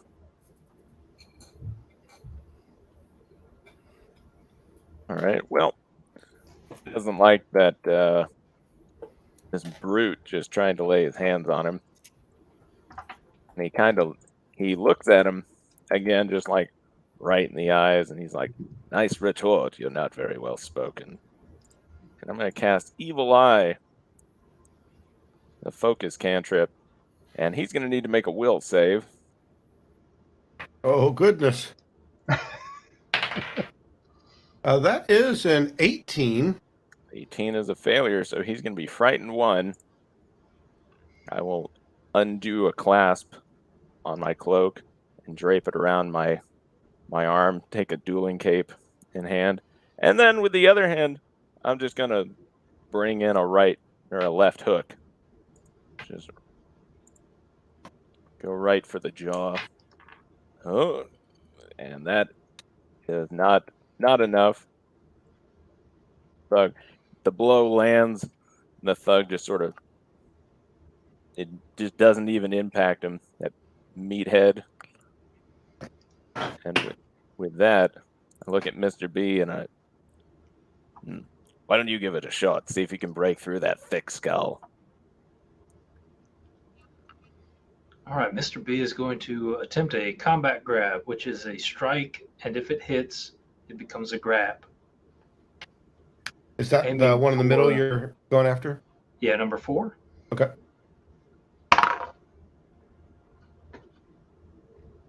I'm going to hit, and I am going to grab. I will stick with non-lethal damage unless they escalate things.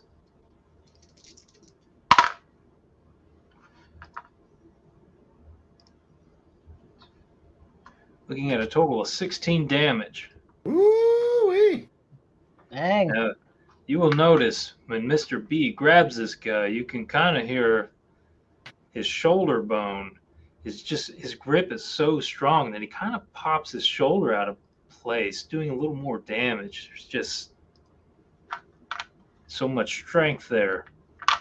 Yeah, you see the look in his eyes go from, ooh, this is going to be fun, to, oh, crap. Yeah, and I will take a second attack.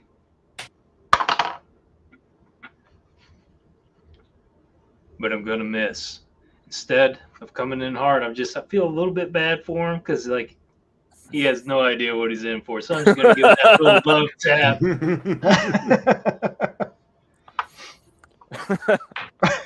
And then I'm going to go for number 5 on the bar, go swinging for the fences on this. Just going to take a wild hand swipe at him, try to knock him off there, see if I hit him. And not enough to push him off there. That's my turn. Elenil's up. All right. So what you see, Elenil kind of almost looks like he's going to get ready to punch, but he kind of pulls his hands back, and he puts his hands straight out, kind of open like this, and wind starts flowing around him. So I need both of your dock workers next to me to make a fortitude save. Nah, I'm good. All right, let's see what we can do. This is, so number 1 and 2 both need to do that, right? Correct. All right, so 1 is going to be crap. That's another sport save. That is, I'm sure, not enough. Oh, yeah, I looking for rolled an a 4. Never 18. mind. That's a 12. Ooh, that's a little better. That's a 19. Okay. So the one that got the 19 is going to take half of this damage. So it's 5 total bludgeoning damage. So the one that made it takes 2. Which one is the one that failed? Number 1 up there in the corner. All right, number 1, he takes full damage, and he is pushed 5 feet away from me. So go ahead and move him up into this corner up here. All right, there he goes. And that was 2 actions. Third action, you notice, though, as he finishes casting that spell, he enters a stance as well. He is actually using his ability called Arcane Cascade. Well, that sounds frightening. It allows me, my melee strikes will deal 1 extra damage. All right, well, Eleanor's pulling some magus bullshit, I believe. I think that's the technical term. I don't know what you're talking about. And if that's your 3 actions, then allow me to retort. Okay, so let's go ahead, and Doctor Worker number 1 is going to, as he gets pushed back against the wall, he has to kind of scramble to grab himself as he's thrown back. So instead of charge at you, he's going to put his hands up on the table and leap over to the other side and make his way into the flank conga line. There it is, ladies and gentlemen, the flank conga line. Dun, dun. That is, however, going to take 2 actions for him to do all of that. A lot of stuff in the way. Yep. He tries to do like the William Shatner slide over the table, but doesn't quite get it there. So that last little bit, he ends up having to just kind of scoot his way across the table, back down, and comes across. But he does get 1 attack at you in the flanky flank sandwich, which, oh my God, these dice are just I may have to switch dice. Those are getting to be a little rough. I like the dock worker number 2 does not like where he's at all. So he's actually going to step. He's going to do that last. He's going to swing at L&L first. And again, it seems like maybe this is a very powerful attack, as it were. Oh, good freaking Lord. Real powerful, huh? Yep, that's what it sounds like. Yeah, and then for his last action, he's going to take a step out of the way, get a wall between him and Mr. Slake. He does not like Mr. Stabby that's back behind him. Down below, we got dock worker number 5, who's only got 2 actions.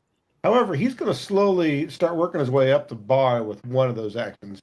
And then he's going to make, this time that roundhouse kick didn't work so well, so he's going to make a little less dramatic of a kick, but he's still going to try to kick Mr. B. Well, goodness, the pain continues on my end. Dice are allowed to choose sides. I think they have chosen. They seem to have. Dock worker number 4 is just going to also try to swing at Mr. B. He's going to come in with almost like a flurry of blows, except for he's not a monk and doesn't have flurry of blows, but some quick jabs, as it were. Jab number 1. Hey, there we go. That's a 25. So jab number 1 is going to get you for 8 damage. All right. Jab number 2. Hey, that's pretty good. That's actually a 20. You're in mountain stance though, right? So are you 24?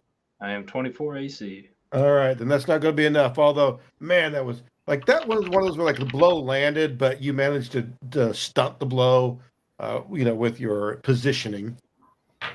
And then what the hell? He's going to swing away. Man, another good roll, but that's not going to be good enough.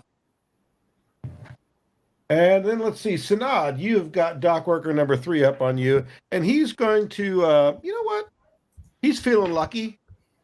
He's going to come in with one of those real powerful blows there, a power attack, as it were. I don't know why he feels lucky. All right, and we're going to follow that up with just a little jab, and whiff. Man, that's my dock workers are not living up to their reputation here. They, you know what? They're just toying with you. That's what it is. They're, right. They don't want to end it too That's quickly. Like, we got to take our time on this. So you know what? They'll be gracious enough, and Slake, they just let you go.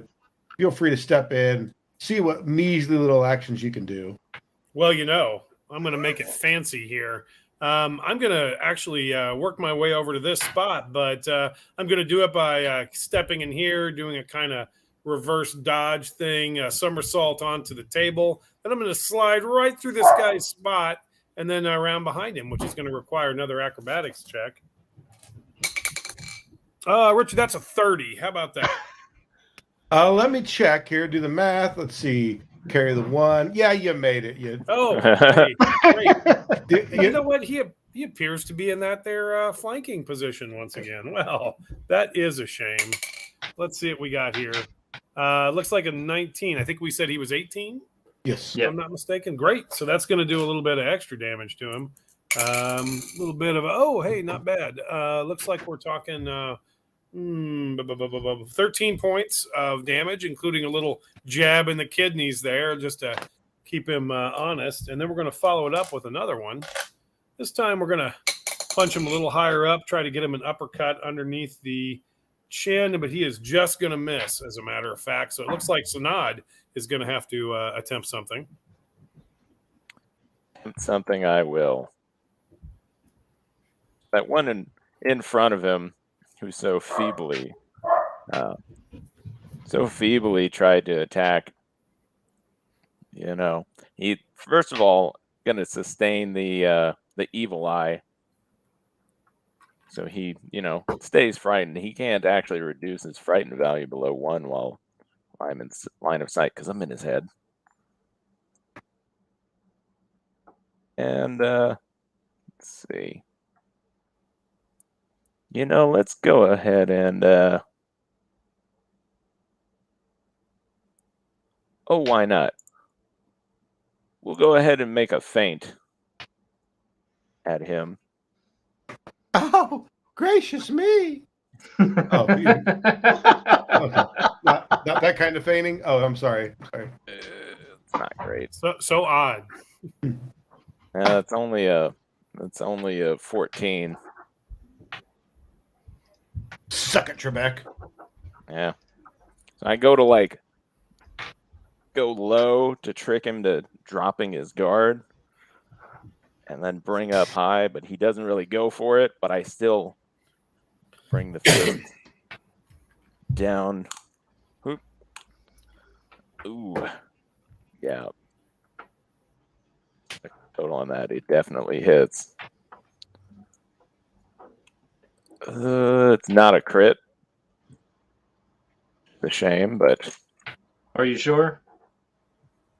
There's a look of doubt on your face. I'm sure 22 and his intimidated AC is a 17, so... I was just joking, but thank you for your honesty. So he takes 4 bludgeoning damage as I rear back like that was the floating like a butterfly. Here's the sting. I believe that would be 3 actions. And I kind of punch and follow through to Mr. B and give him a fist bump. Mr. B is going to use that momentum to backhand number 4. Oh, yeah. Backhand indeed. Number 4 is going to take 15 backhand damage. Ooh-wee. And then we'll turn it around for the front hand. This is all open-fisted. He's trying to disrespect this guy.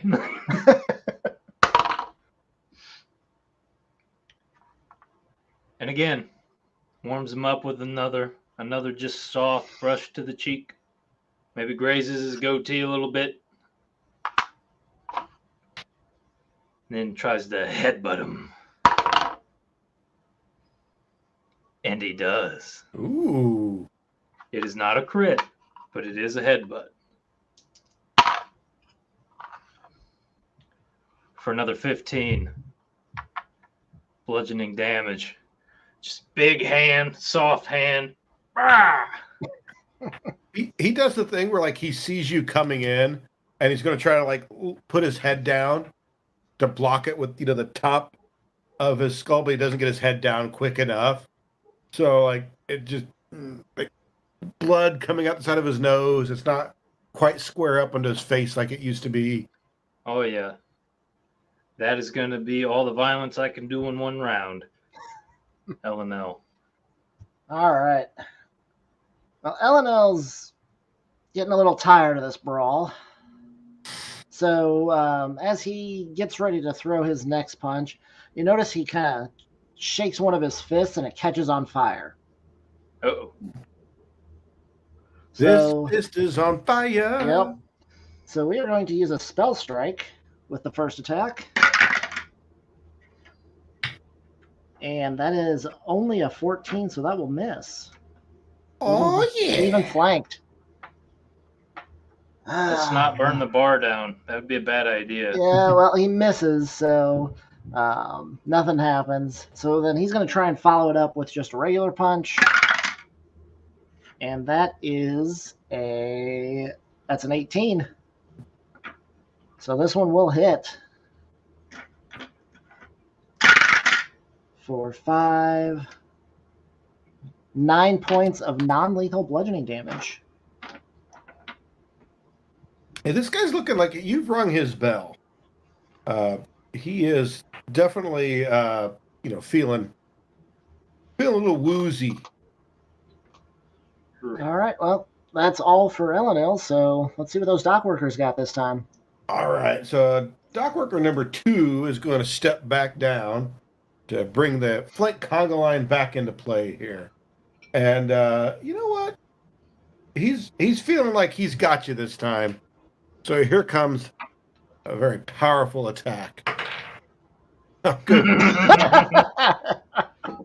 I'm definitely going to have to break out some different dice at some point here. I don't think so. I think those dice are great. Let's take a vote. I don't know about that. So how about Slake? Dock worker number 1 is going to come after you with a jab. Oh, there we go. Richard, well, I was going to say nimble dodge, but go ahead. Okay, so does that take you up to normally 24 AC? 24 is what we'd be looking for. Right. But you're in flank. Or no, you're not in flank. I am not. So 29 is going to hit still. Oh, yeah. But it's definitely not enough to add anything to it. For a minimum damage there of 5. 5 points. Okay. That's all he manages to do. He's going to jab again. What the heck?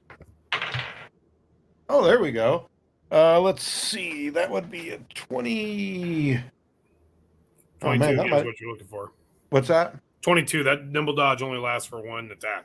Oh, okay. Then that is actually going to hit because that's a 23. Yeah, you got it. All right. So here is... Oh, look, another minimum damage again for 5 full damage. Because that is a shame.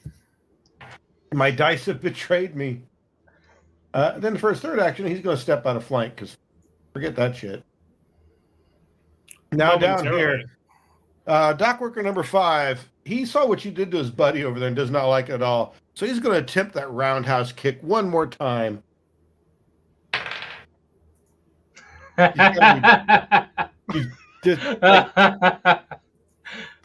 No love. No love. Oh. So with that, he's going to jump down off the bar behind you. Okay. And then, oh goodness, I'm so beside myself. Like, hey, Nick, can I have some of your moonshine? Yeah, let me get right on that. Can you just pass that through? That'll be there in about 2 hours. Nick, just put it in chat. Nick, if you're taking orders, I mean. All right, Mr. B, dock worker number 4. Here comes. You know what? This is the thing they used to do in the movies where they'd actually like ball their fists together. They would like actually come in for like the 2-fisted punch because that's something that worked in the 70s. Well, it works in fantasy settings too, so he's going to try that. Okay. So apparently it does not work in fantasy settings. And he's going to... Oh, looky there. Another nat 1. That is like... I'm just like... These guys are about to end it, just like walk away. Dock worker number 3, Sanad. He's coming in with a powerful blow for you. There we go. That's a little more like it there. It's not going to be enough to get to a crit because that's only a 28. It's really close. But it is going to be a hit. And I said it was a powerful blow. Yeah, so that is going to be... It is pretty powerful. It's going to be 10 damage. Cool. The mirror image dissipates into a cloud of mist. Yeah. Oh, and look, another nat 1 on my... God. Wow. So he like... The rage is boiling over. Like, this is... He just clocks one of the mirror images, and it turns into mist. And then he's looking back and forth between the real me and another mirror image, and he's like, I know it's him.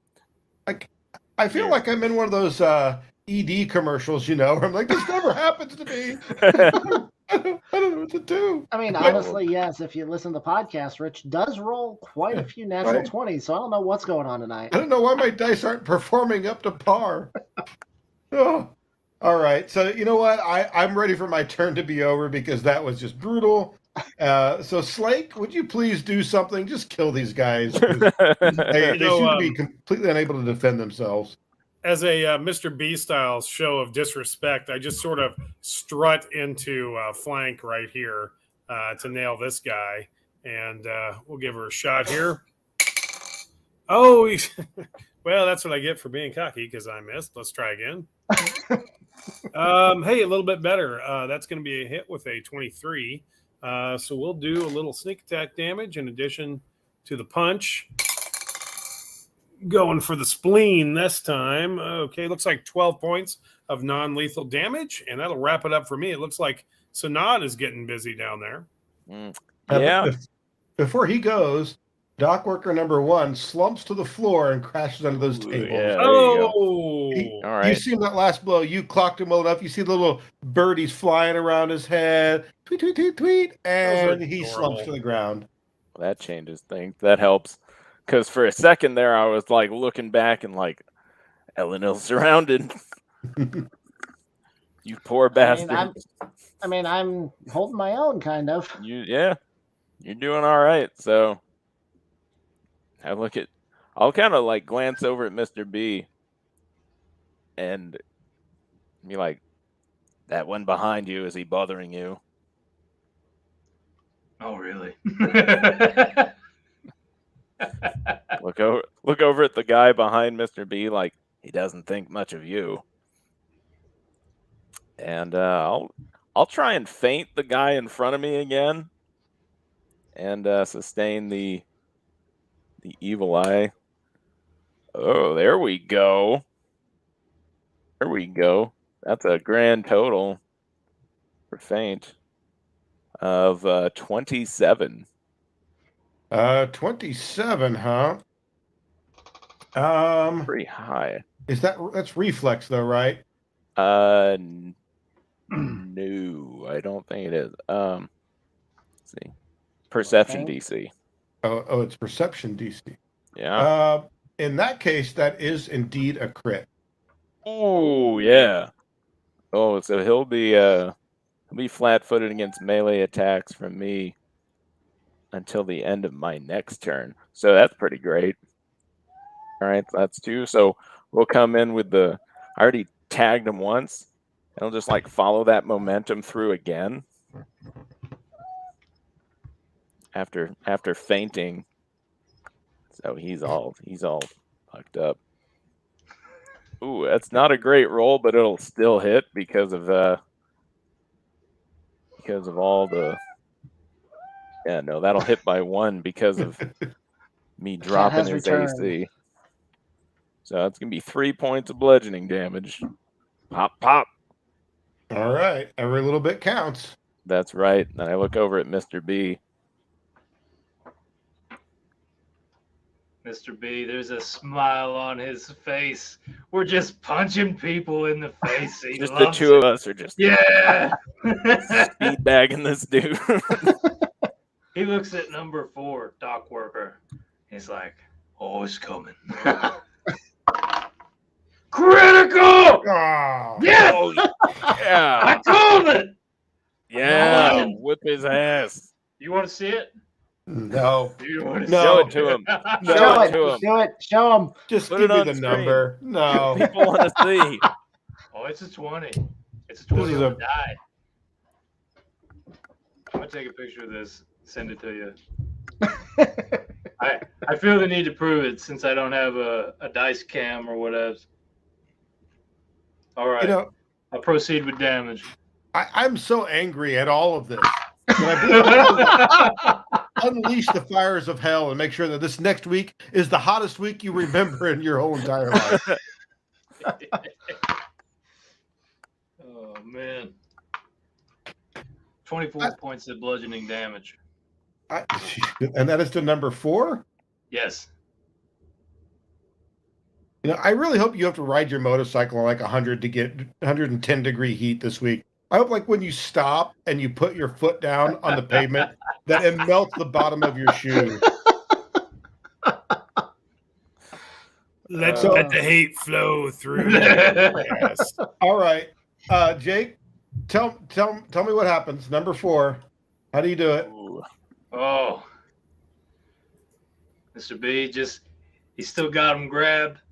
He looks over at Sanad. I just love this. And just bam! Just like doesn't even retract his hand. He just leaves it in there and grinds it in until it falls over, limp. That still only counts as 1. Well, in that case, I'm going to try at number 3. I'm going to miss number 3 and hit the wall behind him. I'm going to throw a blind elbow back there to dock worker number 5. Dirty 20. Dirty 20 on number 5. He's going to take 17 points of bludgeoning damage. Oh, shit. Yeah, I rolled like almost max damage on that. What's that like? I'm over it. Man, It's very satisfying, man. You should not try it anytime soon. Man. You might get addicted. Oh, boy. Man. That is everything for me. Let's see what gifts Elenil has in store for the other dock worker. Well, it's not going to be much this time. I'm going to take a step over to start with and get the flank. And then we're just going to try and punch him while still in that stance and back of the head. Miss. Let's see. Do I want to try attacking again? Sure, why not? We'll just try attacking again. And nope. So 2 misses. And that's it. So dock workers, let's see how badly you roll this time. Oh, don't start with me. Dock worker number 2 moves into the flank conga line and he's going for it. A power attack. Here it comes. Let's see. There we go. That's a little better. No. Did you have shield up, Eleanor? Or not? I do not. So you're at a 19, but you're in flank, so that drops to 17, and I have a 27 altogether. Oh, no. Of course. So that's all right. No, that's a good question. I don't do power attack enough. Do you double it? As far as I know, you double whatever the damage is. Oh, wow. Okay. Yeah. All right, then here it goes. I don't think there's anything special about power attack. That is a total of 20 damage. 20 damage. All right. As he clocks you good. Yeah, but I'm still standing. I'm still standing. You know what? Dock worker number 5 realizes that you're kind of stunned. And he's going to turn around and swing at you with another powerful attack here. See if he can't do the same thing. Oh, there it is. Oh my God. That will put me down.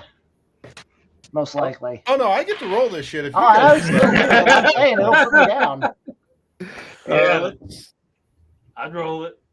That's 25 damage that time. Yep. True. that puts me at 0, so I'm at dying 2 currently because of the critical. All right, then he's got 1 action left, so he is going to try to backhand Mr. Boulder, which he does not. So never mind.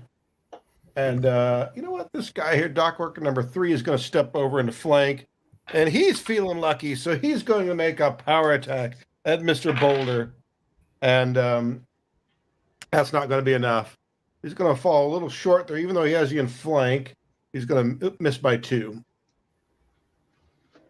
So that is everybody, but I kind of rallied there a little bit, and I got one of you down, slumped to the floor. All right, so, Rich, was that non-lethal damage? It was indeed non-lethal. Okay, so I'm just unconscious, not dying. Yep.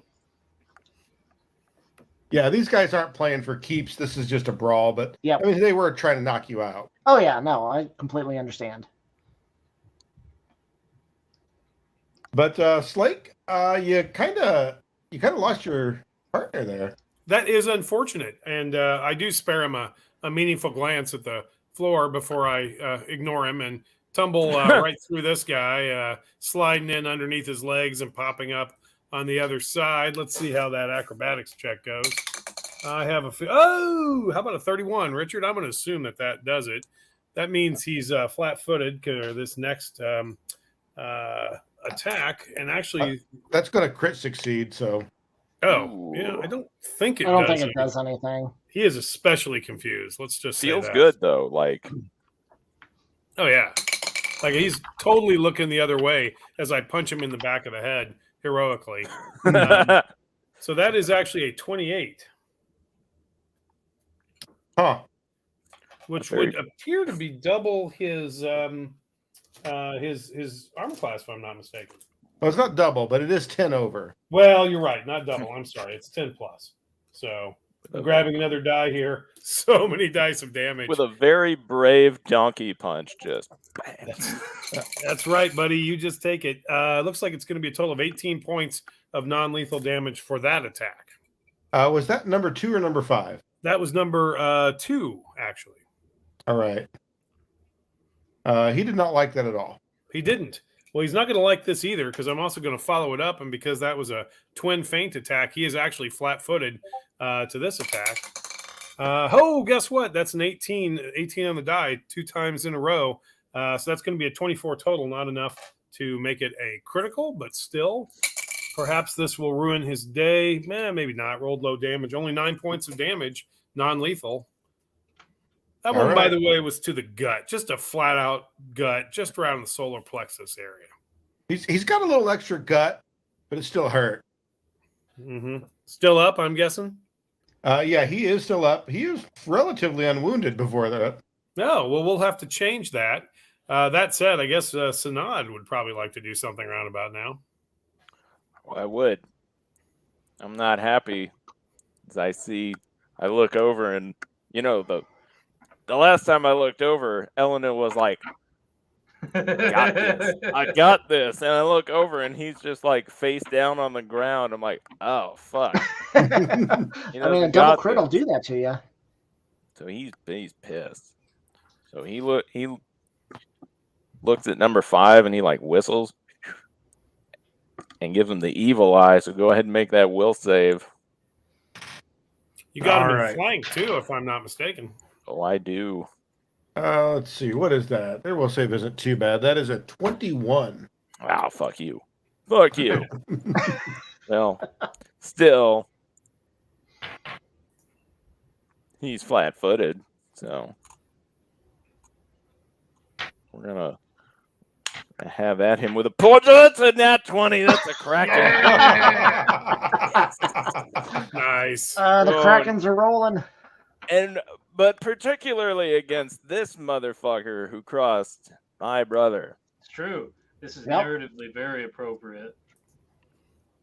So that's going to be 5 points of damage.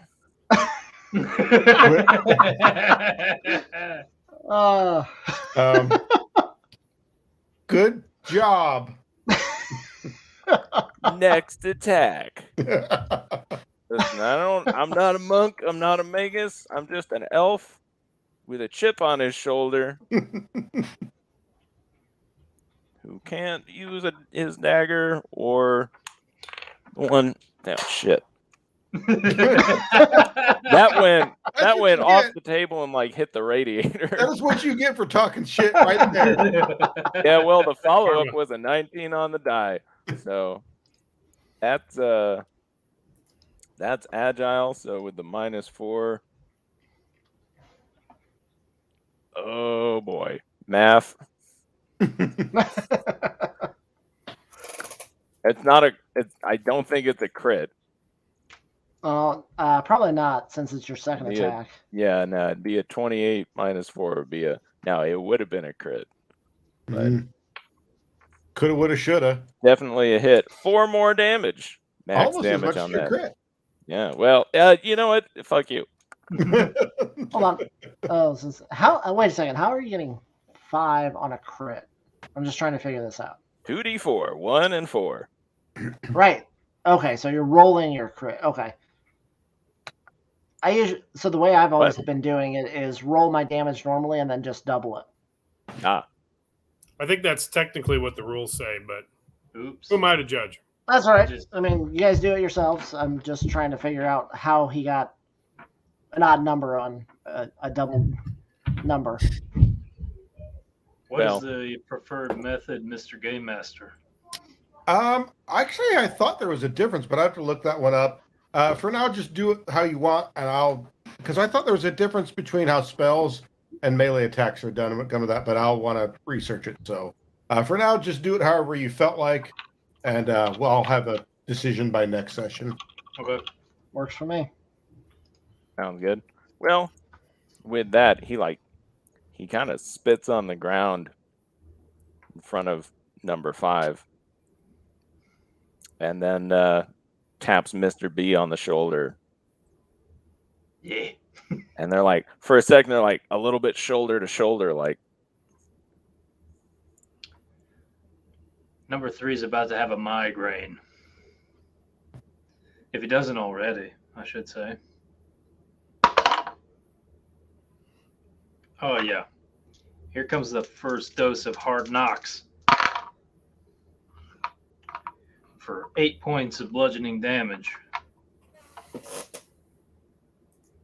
going to follow up. I'm actually going to knee him in the stomach. See if he's had too much to drink this morning. Yeah. You're just mean. I know. Oh, yeah. I'm going to get him. Oh, sweet. Looking at 14 points of damage to the midsection. And I feel like I'm feeling pretty lucky. I'm going to go for the 3rd. Actually, before you bother, tell me how he goes down. Yeah. He did, in fact, have kind of a too loaded much question. in his belly. He has to relieve himself all over the floor. Oh, yeah. That tuna omelet's coming up. You know what I'm saying? That's okay. Number 5. I'm just going to get him with a blind mule kick. I'm just going to rear up, not even look. He's surely still back there, right? Maybe not. Nothing but air. That is everything for me. All right. It would be Eleanor's turn next. But I'm unconscious. But you're unconscious. So instead, we got some baddies. So number 2 up top is going to make a powerful blow at Slake. Hey, Richard. Yes, Nimble sir. dodge. All right, here we go. Never mind. How about a jab? Never mind. That's some pretty terrible rolling there. I do, however, have one more guy who is going to turn around and get a powerful blow at Mr. Boulder. Come on. Never mind. How about a jab? Never mind. Oh, Wow. I think I overhyped that a little bit. I think somebody's patting me on the back like I did a good job. He's the problem is his buddy who brought up that tuna omelet. Now he's slipping around in it and losing his footing. Nice. So he's struggling to get the blows to land. And I believe it's like, you know what the hell? Never mind. Just do something, will you? I will. You know what I'm going to do here, my friend? I'm going to show this guy what for by once again sliding into his space, just kind of pivoting around him, winding up here, but then also nimbly stepping over my buddy and showing back up in the same space that I started with. You're Dark Souls rolling around him. Yeah, that's exactly great. How that goes. That's fucking awesome. And in fact, that's a 30 once again. So we're going to assume that we made that happen. So we'll do the old twin feint attack, which is going to be on that first one, a 21, which should hit.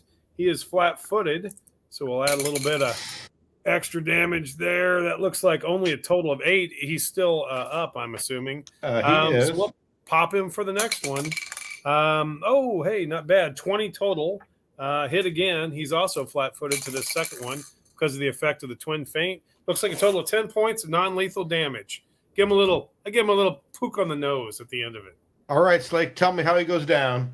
Oh, well, he's kind of glancing around, punch, and then just sort of teeters, kind of does one of these circular things like that, and then just topples forward on his face. All right, he's definitely down. That means Sanad's up, if I'm not mistaken.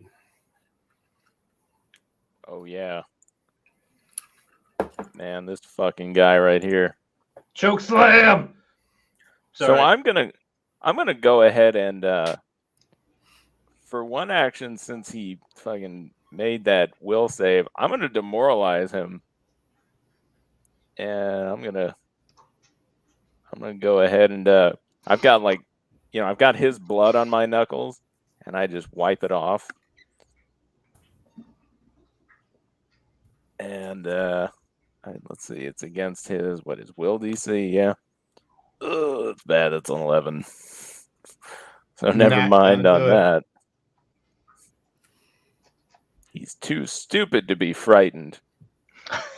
That son of a bitch.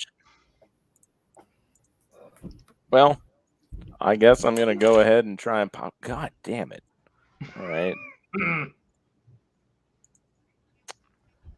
Well. All right, one more attack. And he seems unfazed by the intimidate and unfazed by the blow. We'll just try and punch him twice. The same spot. Maybe it'll hurt this time. God damn it. No, it won't. Fuck. He's just too distracted. Right? He's just, the rage has got him all flustered. He's just swinging wildly. And then as he does that, he looks at Mr. B and he's like, swing wildly. Okay. You're good at it. I will do just that. Number 5. Ooh. Number 5 is going to feel this pain. So I'm going to catch him with a backhand.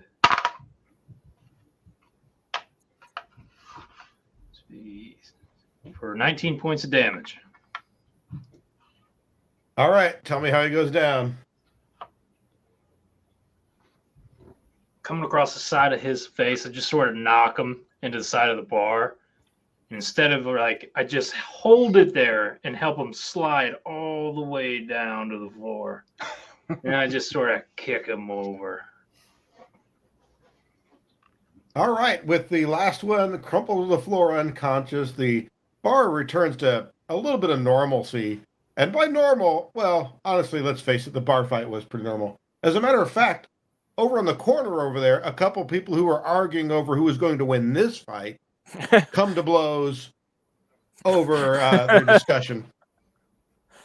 So people kind of turn their attention that way. And you see, nobody really gets upset. This is more of a spectator sort of sport here. About the time the waitress comes out and she's got a little bucket of water that she throws on Elamil, which rouses him from being unconscious and brings him back to 1 full hit point, but he is awake. Huh. Well, that sucked. She's like, "Oh, you better get out of here before I wake up the others again. Scamper off, scamper off." And you see her grabbing more water to wake up the other gents that are laying on the floor. Can I cast prestidigitation on that water? I want to make it dirty. Hey, I'll glance down at these guys who are covered in vomit and food and all kinds of crap and go, "Hey, barkeep, hey, look, breakfast is on them. See ya," and then walk out.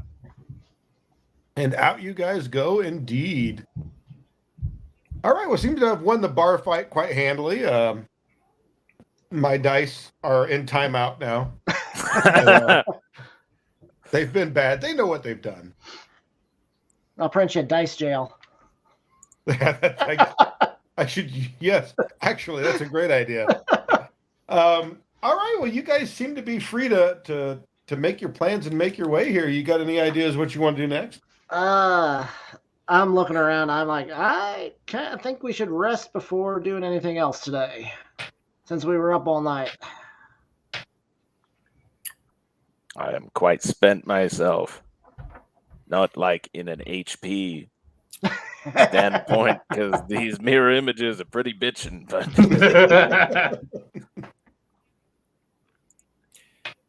Richard, are you going to be concerned about regaining hit points from this non-lethal? No, I figured you guys are going to take a little time. Yeah, I've got a pretty good medicine check, so I can attend to that. If that's helpful. Same here. I'm less concerned about hit points and more that, like, boy, I burned a lot of spells between the heist that went wrong and and all. So yeah, that was the main thing. I knew spells needed to be refreshed. All right, so it sounds like you guys are going to take a little rest, head back to wherever it is you each are staying, split up. Do you make plans to meet up somewhere, and when? My suggestion might be that we before sundown, basically, so we have a little bit of time. We might be able to stroll past this shop and see what it looks like, what we can see in the daylight. Also, while there are crowds in the streets, and we can be a little less obvious. Yeah. All right, so you guys want to meet at Old Town Circle a little before, let's say dinner time. That works. Sounds about right.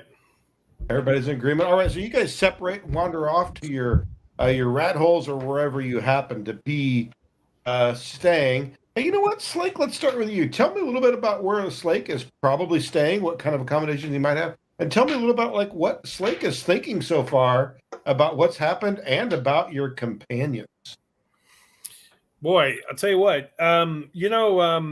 Strange circumstances make strange bedfellows. Mr. B, I've worked with enough heavies in the day. Enough tough guys.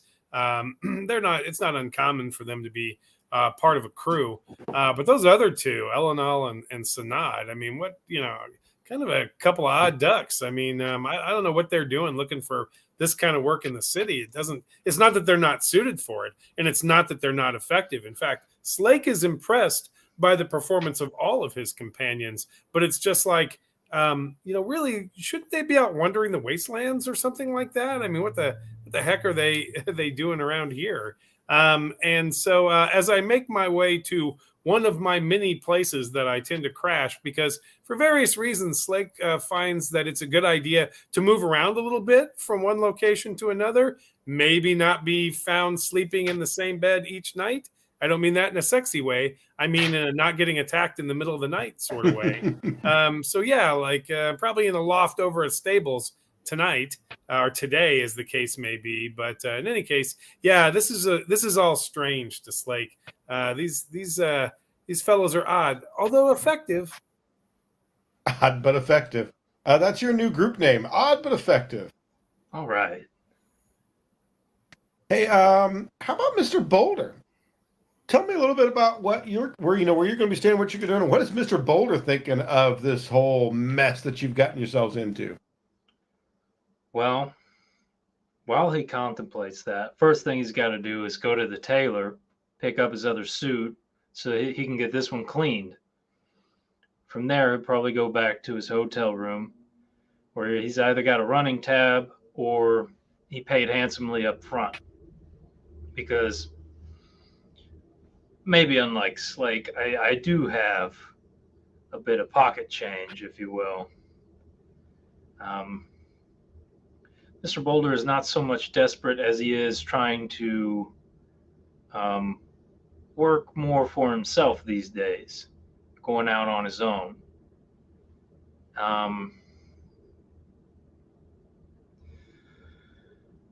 Let's see. He definitely, as far as reflecting on the party, he likes Slake because he's effective. But he knows his type. He knows he's not, he can't expect loyalty from him unless he pays for it. But that's okay because he understands those principles well. Yeah, if it comes to that, buddy, I got you. Elenel is an odd duck, and it makes him stick out in a bad way because he tends to want to do what's right, and with a lifestyle like this, that's going to get you caught. It's going to slow you down. But at the same time, he's proven he's got some magical gifts, and those are not something Mr. Boulder has worked a lot with. So that's like a unique resource that he's probably going to try to exploit at some point.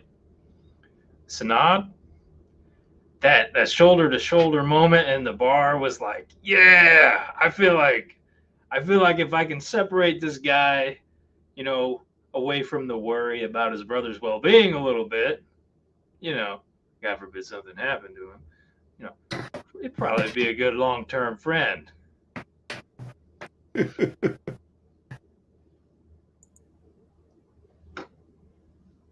All right. Well, it sounds like Mr. Boulder may want to off one of the brothers and take his place. What? Oh, come on.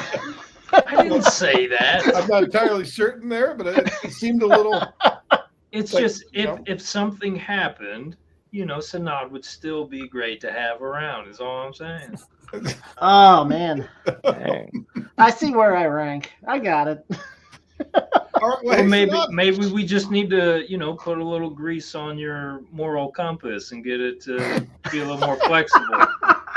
Where is this going? You're saying lube him up? I mean, what? Where are we going with this? Flexibility is required in this line of work. All right, I think I'm going to have to mute Mr. Boulder if we get kicked off Twitch. This is going somewhere. I didn't mean it like that, but by all means, it is. Fellas, hear what you want to hear. Huh? Welcome to the Adventurous Vault After Dark, everybody. Come back for the 10:30 show. It's a little blue. Hey, Sanad, tell me how you feel about whatever the hell just happened. Well, I think Sanad is like kicking himself a little bit for his brother getting his ass kicked. You know, he sort of feels like he has a little bit of a need to watch out for him some. You know, like he's the older brother. He feels bad that his brother got his ass kicked. But there's a part of him too that was like, beating those dumb thugs felt good. These Ardisport idiots. Like, and then his two new companions though, you know, I think likewise, Mr. Boulder, you know, he kind of feels more of a kinship to Mr. Boulder being a dwarf. You know, they're both like kind of outsiders in a way. Both, you know, a lot of the humans kind of treat both elves and dwarves as being kind of insular and not really helping out during the Dark War. So he kind of feels a little bit of a kinship there. And Slake, he's all right for one of those. I'm engendering such love. He doesn't know. I don't think he knows Slake well enough to really form much of an opinion. But he seems, I don't know, Slake seems like he's got a good enough head on his shoulders at least. Awesome. What about Elenil? Now that you're conscious, Yep. He's fighting a headache to start with. Pop some ibuprofen or whatever the drug is currently to help with headaches in this time period. Uh, no, he is very intrigued by his new adventuring companions.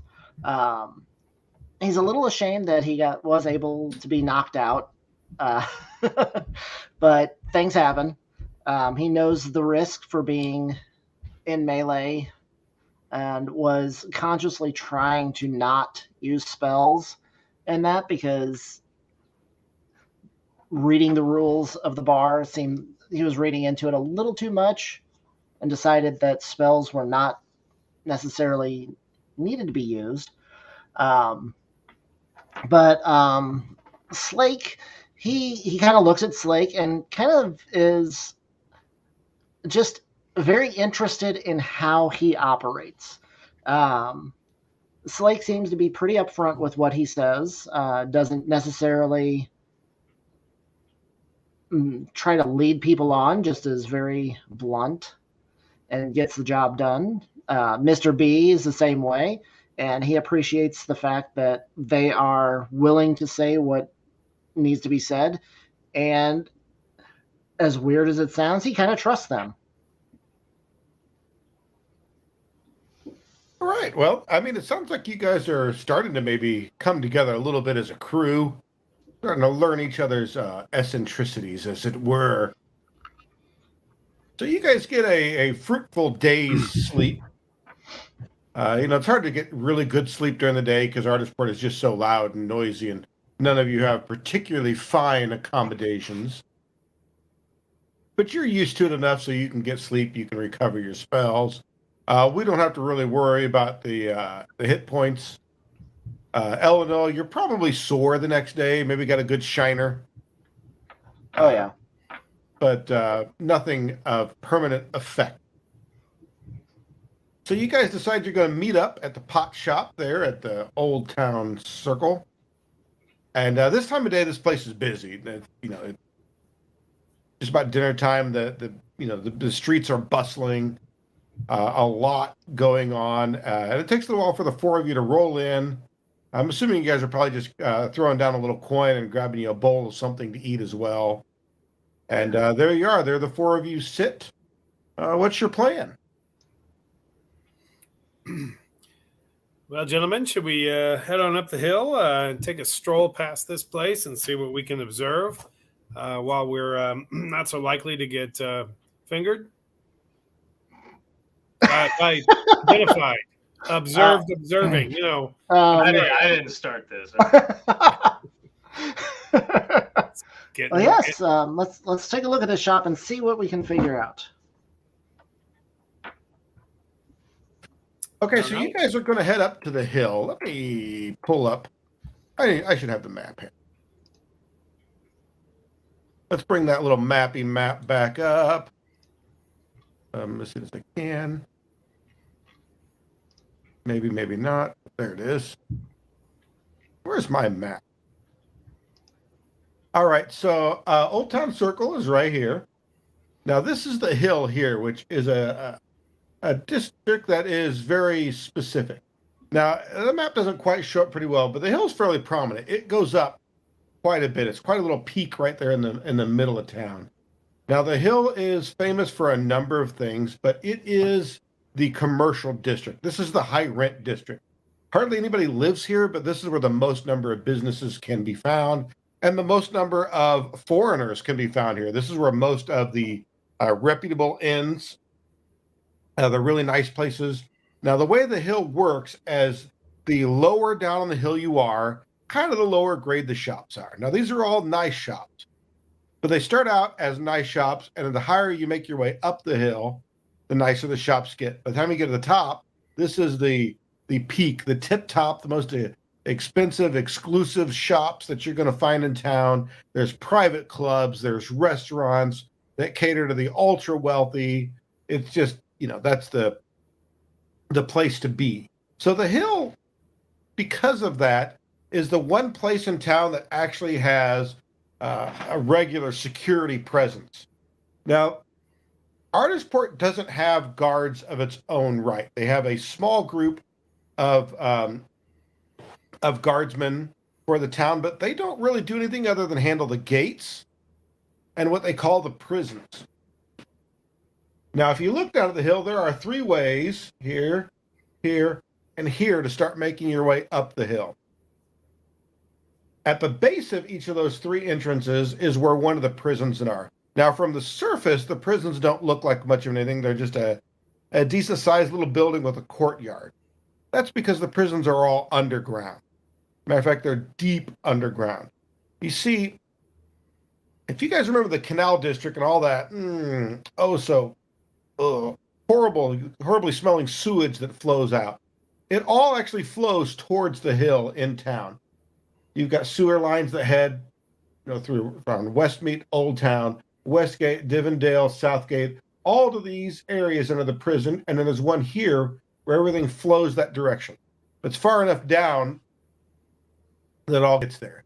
There's also big manual pumps, these giant, just monstrous sized pumps under there that lift all that sewage up high enough in the center of the hill that it can flow out and down through the canal and away from the city. But to man those pumps are where the prisoners come into play. So if you get caught committing a crime, if you get sentenced, you're going to get sentenced to these prisons. You're going to get on there and you're going to be working the pumps. And it's just an awful, horrible place to be. And that's really the only place that you're going to find any guards, although there are 2 forts on either side of the entrance to the bay. So there's always a presence out there that kind of keep an eye on the ships coming in and out. But the other places you'll find, not by happenstance, is at the base, all 3 base spots from the hill. So there are basically guard posts there by default, even though the guards really don't do much unless prompted to do so. However, if they need be, those guards can come out and shut down those 3 entrances and exits, as it were, and pretty much shut off the hill in a big hurry if an alarm were sounded. So that's the danger in the hill, plus the fact that most of those places are wealthy enough they hire their own mercenaries to guard and patrol. So that's the big danger of pulling a caper on the hill. Before I move on, does anybody have any commentary or questions on what I just said? I have a question regarding the meeting with Kat. Am I remembering correctly that she said there was likely or definitely magical traps on the doors or magical alarms or something like that? She said they're magically alarmed, which I'll let Elenil chime in when they want, but he knows that she's talking specifically about the alarm spell. Okay. Yep. And it basically just it acts as a trap. Yeah, which is actually something that I was planning to bring up at that point and ask my companions who are more magically inclined than I. I say, listen, I know a few tricks here and there. I mean, but traditionally, those are traps that are a little harder to get past, if you will. The magical ones. You got anything you can assist with that sort of thing? I don't. And as you talk with Elenil, you notice he's very combat oriented when it comes to spells. You notice he had that gale blast around him that created the wind. You've seen him produce flame.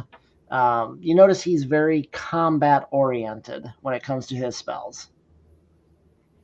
You don't have anything that can, help enhance one's abilities, do you? Because like I said, I mean, I can try to be real careful but it's tricky. Those are especially tricky. I know what I'm doing, but it can be hard.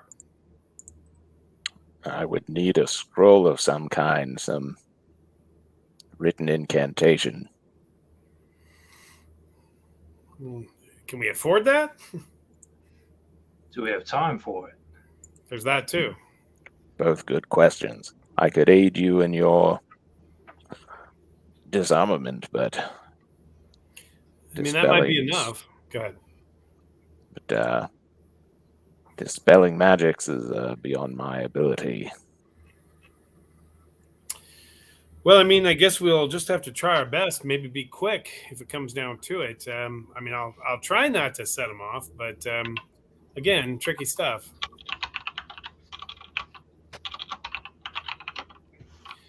It's a shame I don't have time to do. Are you good at detecting such things? Many times those are also tricky to spot.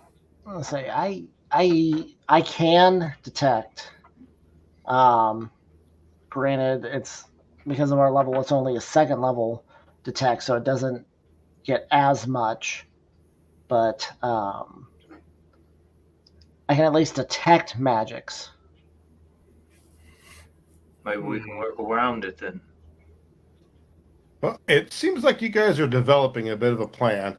And since apparently I'm a complete idiot and don't pay attention to which chat I'm in, and put the private chat in the main chat, you guys will probably know that I'm getting ready to wrap up this episode. And then make sure I do a better job of that next time of seeing which one that I'm in when I do it. Because apparently I'm a complete idiot. So our crew is going to have to try to figure out how to break into a simple little shop on the hill. They seem to have a few questions of how they're going to make their way around it and how they're going to accomplish that. But we are going to see what they come up with on the next episode of the Adventurers Vault Live. So we'll see you guys next time, which, by the way, next time is going to be July 31st. It's 2 weeks from now. We're going to try to make about an every other week schedule. Same bat time, same bat channel. Hope you enjoyed it for the most part. Hope you come back for the next time. Stick around. Feel free to reach out to us on our social media platforms. Join us on Discord. If you have questions, comments, threats, if you just want to tell us how bad we are, or if you want to tell us how good we are, which one of those would be a bluff check, I'll let you decide which one. Thanks a lot, everybody. We appreciate it. But we are the Adventurers Vault. We'll see you on the 31st. Good night, everybody. Good night. Bye. Good night.